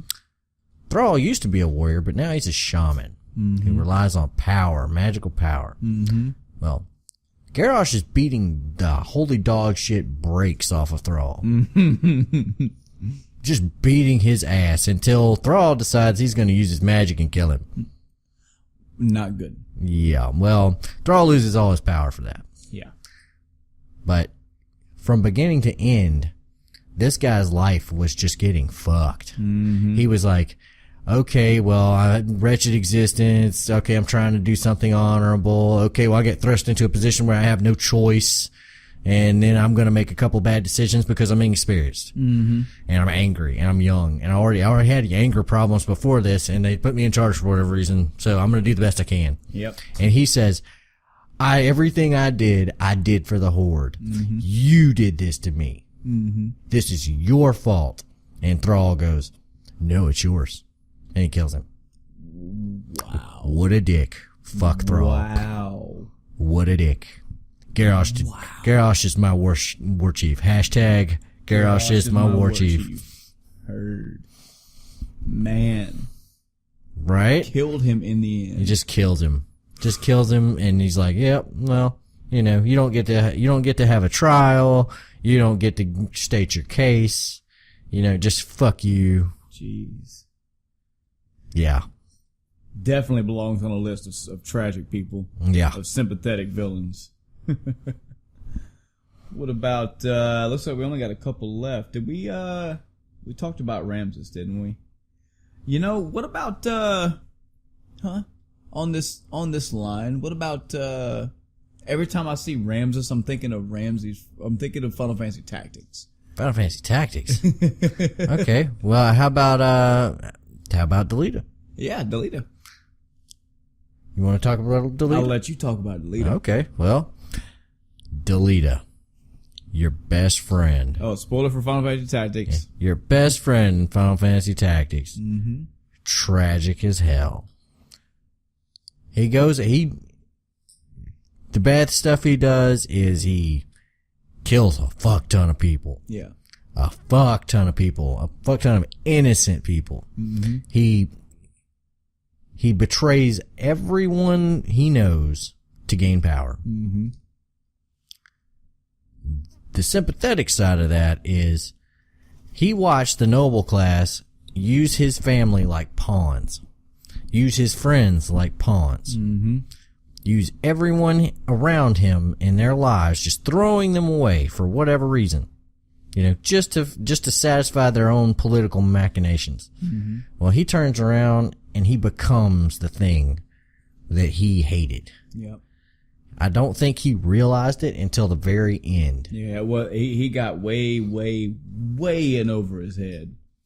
He ended up ascending through the church and becoming, a double agent and doing a lot of dirty deeds. Yep.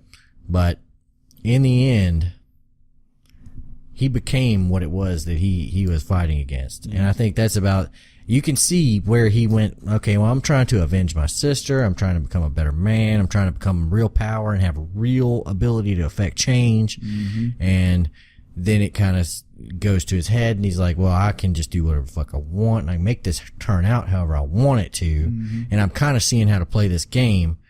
So let me just take advantage of this. Okay, let me fuck my friend over. Okay, I have to do that so I can do this. And he eventually becomes the exact same thing he was fighting against. He becomes that person that takes an innocent life and just kills them out of convenience. Mm-hmm.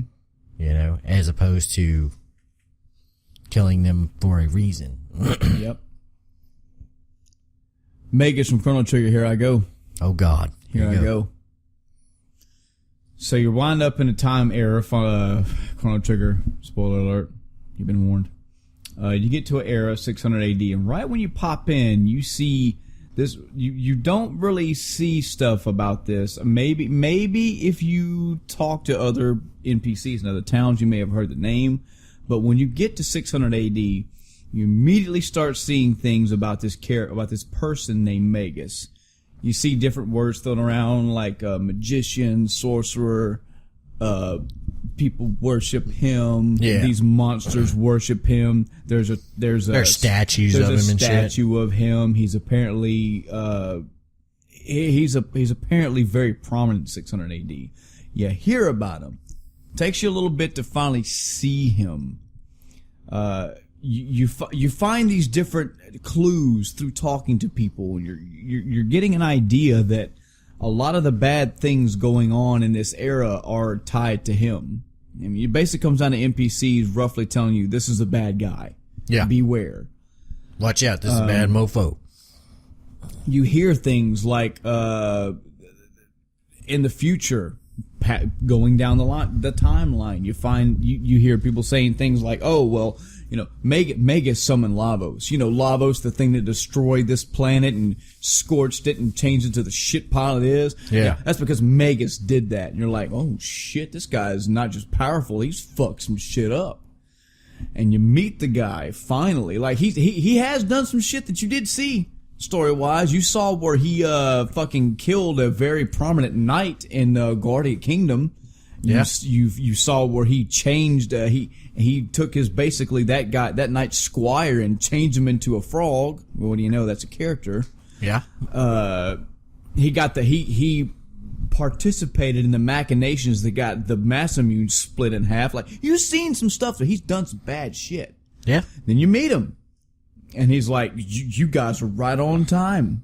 You're right on time because I'm about to get Lavos here." And you're like, "This is where he summons Lavos. He's the reason why all this bad shit happens." You fight him and everything. You get sent back to the past even further. And you find, you start seeing this other character. It's got a cloak on. You can see some blue hair, but you're not really putting the pieces together if this is your first time playing. Mm-hmm. You're seeing this empire called Zeal, and you keep seeing this shadowy figure around. It seems like he's feeding information to the queen at the time. Mm-hmm. And just all these little pieces keep coming together, and finally it pops up that that's Magus. Well, wait a minute, how the fuck did he get here? We can travel time. How's he traveling time? Come to find out, when you get to Zeal, you see these two young siblings. You see an older girl, her name is Shala. She looks like an older teenager, and you see this little boy. His name's Janus. He's always got this little blue cat following around, purple cat. Alphador. Yeah. And you find out that what happened was, whenever Lavos finally sparked the energy in that time period, the queen was starting to take the power. Something. Oh, I'm sure Adam can tell you all of what happened because he loves Chrono Cross. But something happened to Shala. That was the sister.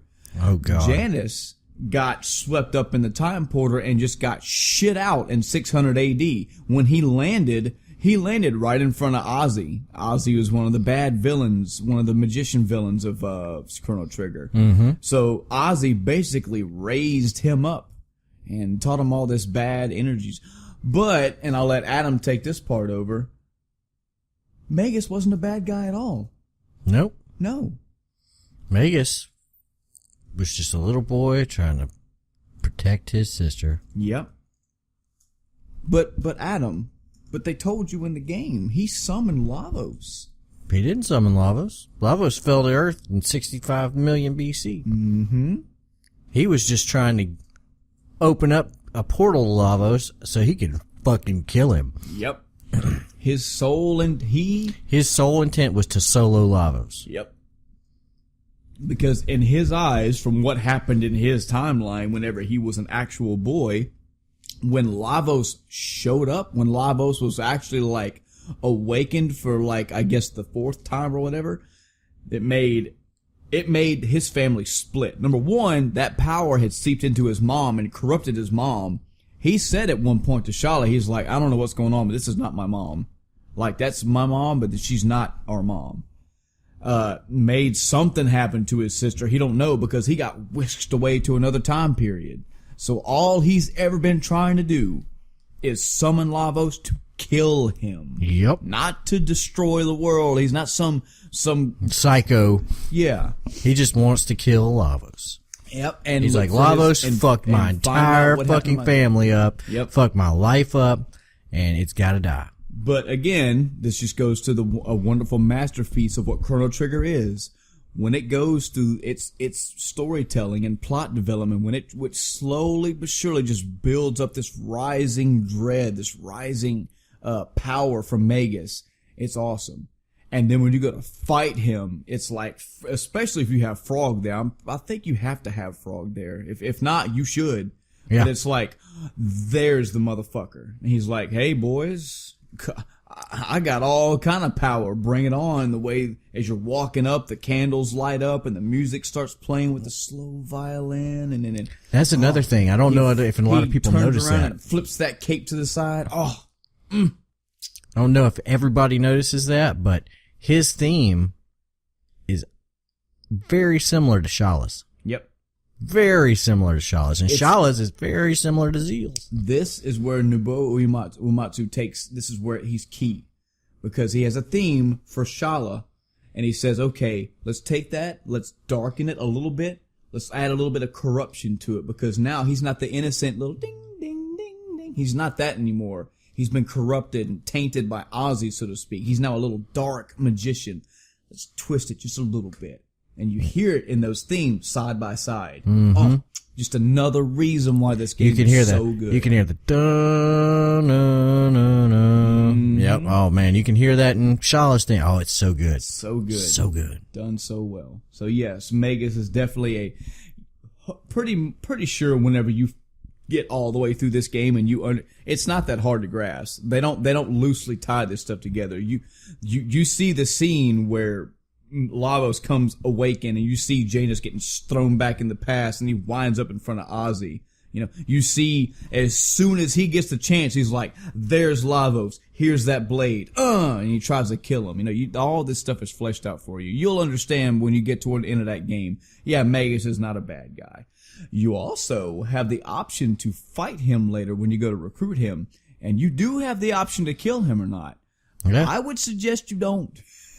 When he asks you, do you want to go? You should say no. No. Because you can get him in your party. It's kind of cool to have him. It's very cool to have him in your party. Especially when he talks shit to Chrono after you revive him. His lines, whenever you just have him around, he'll say stuff like, can we just save this shit for later? Or what? Or can we not do this right now? Because all he's thinking about is getting to Lavos or, going to find his sister. Mm-hmm. He don't care about this fucking Chrono gets resurrected and you go back and talk to all the party members and they're like, oh man, I can't believe you did that and I'm so sad. I'm so glad you're back and it made me so sad and blah, blah, blah. And he's like, you got whacked because you're weak. Oh, yep. He put you in your place. Well, last but not least for this list, for tonight's podcast, let's talk about, well, I say let's, I'm going to let Adam take this one again. Let's talk about Big Boss. Oh, God. From Metal Gear. You give me Xenogears and Metal Gear. I'm you sorry. bastard. I'm sorry. I got to explain both of them in one night. Let me, Jesus. Because you do storytelling so well on these fronts. Oh, God. I will tell you this. As much as we have repeatedly said that Metal Gear Solid, particularly the Metal Gear, anything directly Kojima related does get very odd and out there and twisted and just like, what the fuck is going on? That is putting it lightly. Yeah. Big Boss's story is actually pretty well done. Yeah. If it's told properly, it's very well done. So Big Boss has a terrorist organization. This is the bad stuff. Mm-hmm. And he, you have to go in there and break up his terrorist organization because they've got nukes and they're threatening to fuck shit up. Mm-hmm. And, you go in there and you stop him and you fuck him up and keep him. And you win the day. Yeah. You ride off in nothing a sympathetic whatsoever. Goodbye. While you're riding off in a snowmobile. Yep. Good night. Now, I'm Michael. Goodbye. So, I just knew your line. I'm sorry. So, they had, you go back and you're looking at, what is it called? Looking at Metal Gear Solid 3, Snake Eater. Metal Gear. This is where the beginning of Big Boss's story gets told. Mm-hmm. He goes on a mission and his boss, the boss, is a double agent. Mm-hmm. Okay. And she is working with this Russian colonel and she's trying to, she's basically trying to infiltrate this organization, stop them from doing their thing. Mm-hmm. Well, this son of a bitch fires off a nuke. Well, now they need a head to roll. So you're sent in there to kill your boss. Yep. So you go in there and you find out all this. You find out that she wasn't actually working with this guy. She was double agent the whole time, and she couldn't come back because they needed somebody to blame for the incident.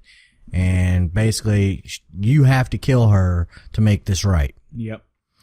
And he's like, that's some bullshit. And she's like, suck it up and do your fucking job. You're a soldier. You have to. Soldier up, do it. And he doesn't want to. That deeply moves two people. Yes. Okay. It deeply moves Zero, who is the colonel type character you have in that game, who's your support, your mission support. Yep.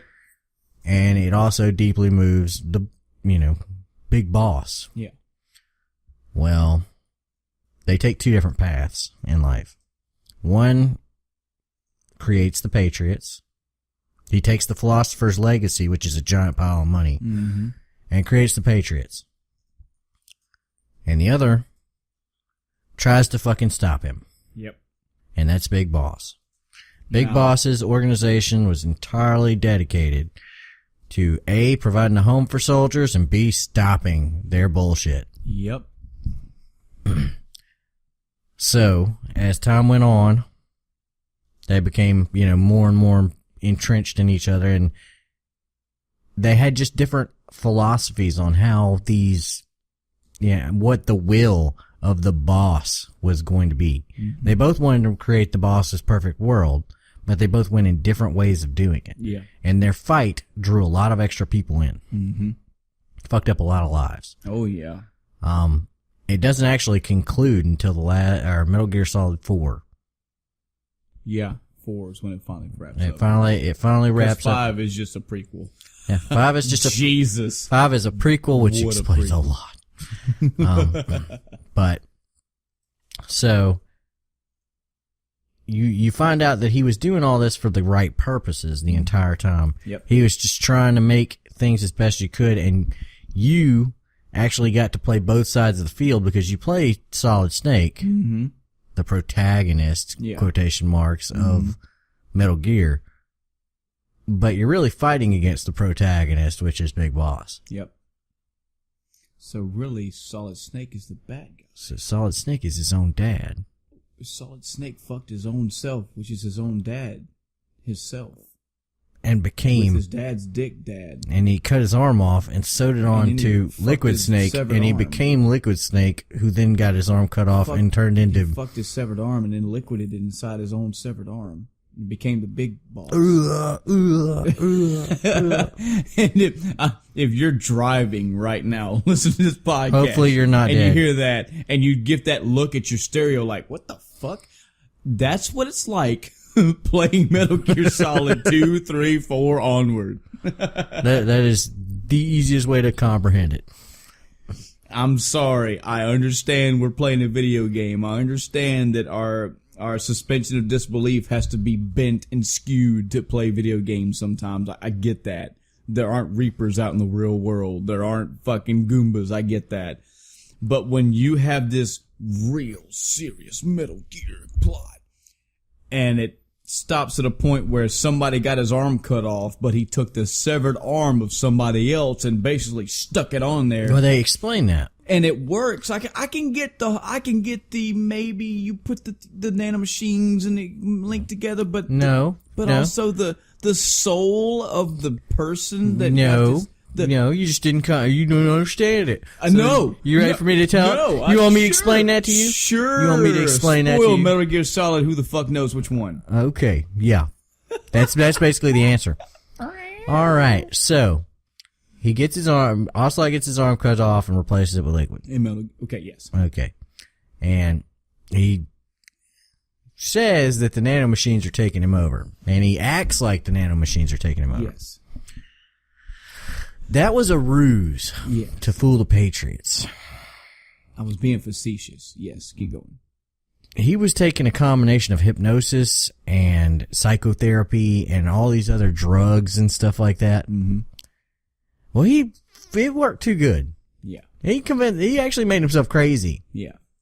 And he actually believed that he was becoming Solid Snake or Liquid Snake. It's like the detective that goes undercover and they go into the drug lord, And then they become a drug lord. Yeah, it's a tragic story. So let's have the tragic story of Ocelot. Ocelot went crazy. Oh God! It had a shirtless fight with. He did. Oh God! He reenacted the shirtless fight on top of Metal Gear with fucking two sweaty men duking it out, just duking it out, just pounding it, just pounding it. Oh God! Just fucking severed hands, just sweaty severed hands, liquids and solids. Brother! Oh, God. Brother! Oh, brother. Oh, man. Can you dig it? Yeah. Welcome. You see, they try to do the that. end of time They cast. tried to do that in Metal Gear Solid 2, where I think Fortune, didn't she have a tragic story? 4chan? Yes, 4chan. No, Fortune was the girl with the fucking rail cannon. Oh, she yeah. had that fucking machine. She walked around in a bikini with the thing. Force field. Like, I cannot be, no one can kill me. What a tragic life. I was like, oh, no. I live to fight, but I can only kill people. No one can kill me because I got this force field. How tragic. I guess. What about Fat Man? There's a tragic guy. I'm fat. I'm fat. I eat too much. Come at me, Fat Man. Damn. There's Vamp. There's a tragic story. I'm a sexy vampire who can lick my nipple while looking at the sky. Oh, God. It gets worse. I'm the guy. It just keeps getting worse as time goes on. I'm the guy that pulls knives out and runs them across my body and then licks the blade and then puts it up my ass and then I put it up your ass. And, yes. And then back to my ass. And then I lick it again. And Ryan's like, no, I can't wait till I'm a badass ninja. Ryan's like, I can't wait for my turn. Vamp's like, I remember that time you were walking naked through that thing. I saw you on camera. You were very sexy. Oh, God. Where did this go? Where did this go? We hope we entertained you folks tonight with some, maybe it gave you some second thoughts on some of these villains. Hopefully. Remember, ladies and gentlemen. Always eat your vegetables. Sephiroth did nothing wrong. That's right. You can find us on our Facebook page. That's probably where you found this link at. We try to boost this every now and again, but honestly, it costs money to do that, folks. And we ain't got no money. I guess it's time to get a Patreon going. That's Adam. right. Yes, it's We're gonna time have to get 20,000. Break that promise we said 13 episodes ago. We in it for the money, folks. Yep, we're all in it for the money.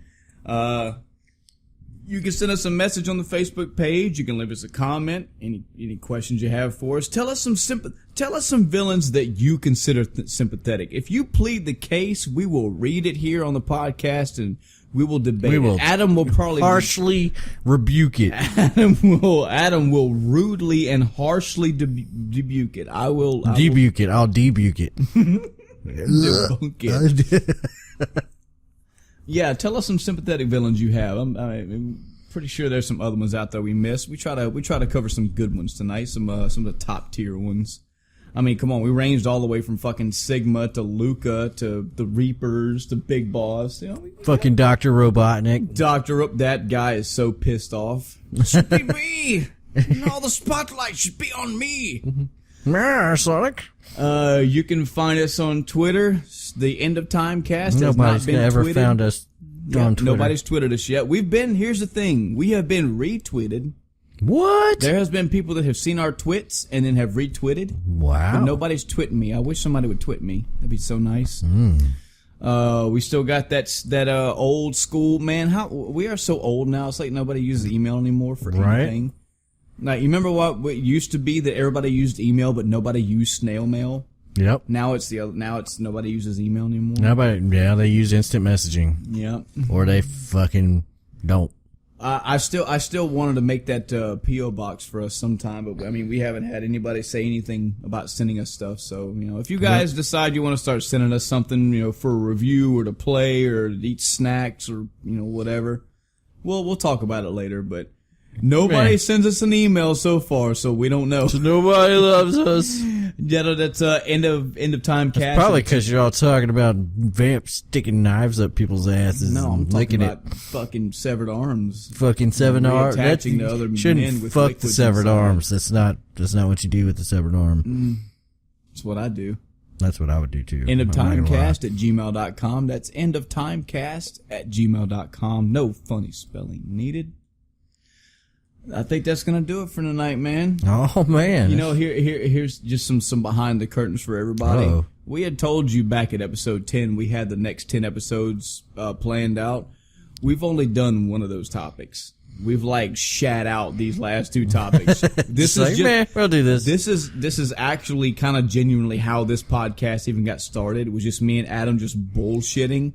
But now and we've done that for years, just years on end of just talking about games for hours on end. Now it's to the point where we just record it now. Yeah. Well, now we'll be talking at about 15, 20 minutes. I'm like, you know what? Let's just make this an episode. Okay. I'm just going to push that whole schedule up one and we'll just make this the next episode. So we got plenty of content for you if you're willing to wait. We do plan on getting some guest casts in here eventually. More stuff on the way. Thank you for tuning in. Thank you for listening. Please spread the word. Share us out there. We'd love to get more people listening in. We understand. I know that there's like 7,000 podcasts out there for gaming, but they're not like us. They're not as good as me. They're nowhere near. You know you as want my sexy they're not voice as playing through your sexy as my ears. sexy arm fucking can be. Oh God. Oh God. This is why we're not on iTunes. This is why that guy Apple guy heard that shit and he was like, oh God. He made it through about 20 minutes of the first episode and said, oh no. He said, oh no. He threw his computer in the trash. Spilled his teeth and he was holding his pinky up. Oh no. It was like you see the trash can, then you see the computer inside the trash can, and then you see the match, and then just he's like sprinkling holy water and shit on it. Until next time, I'm Michael. And I'm Adam. Good night, everybody. Bitches.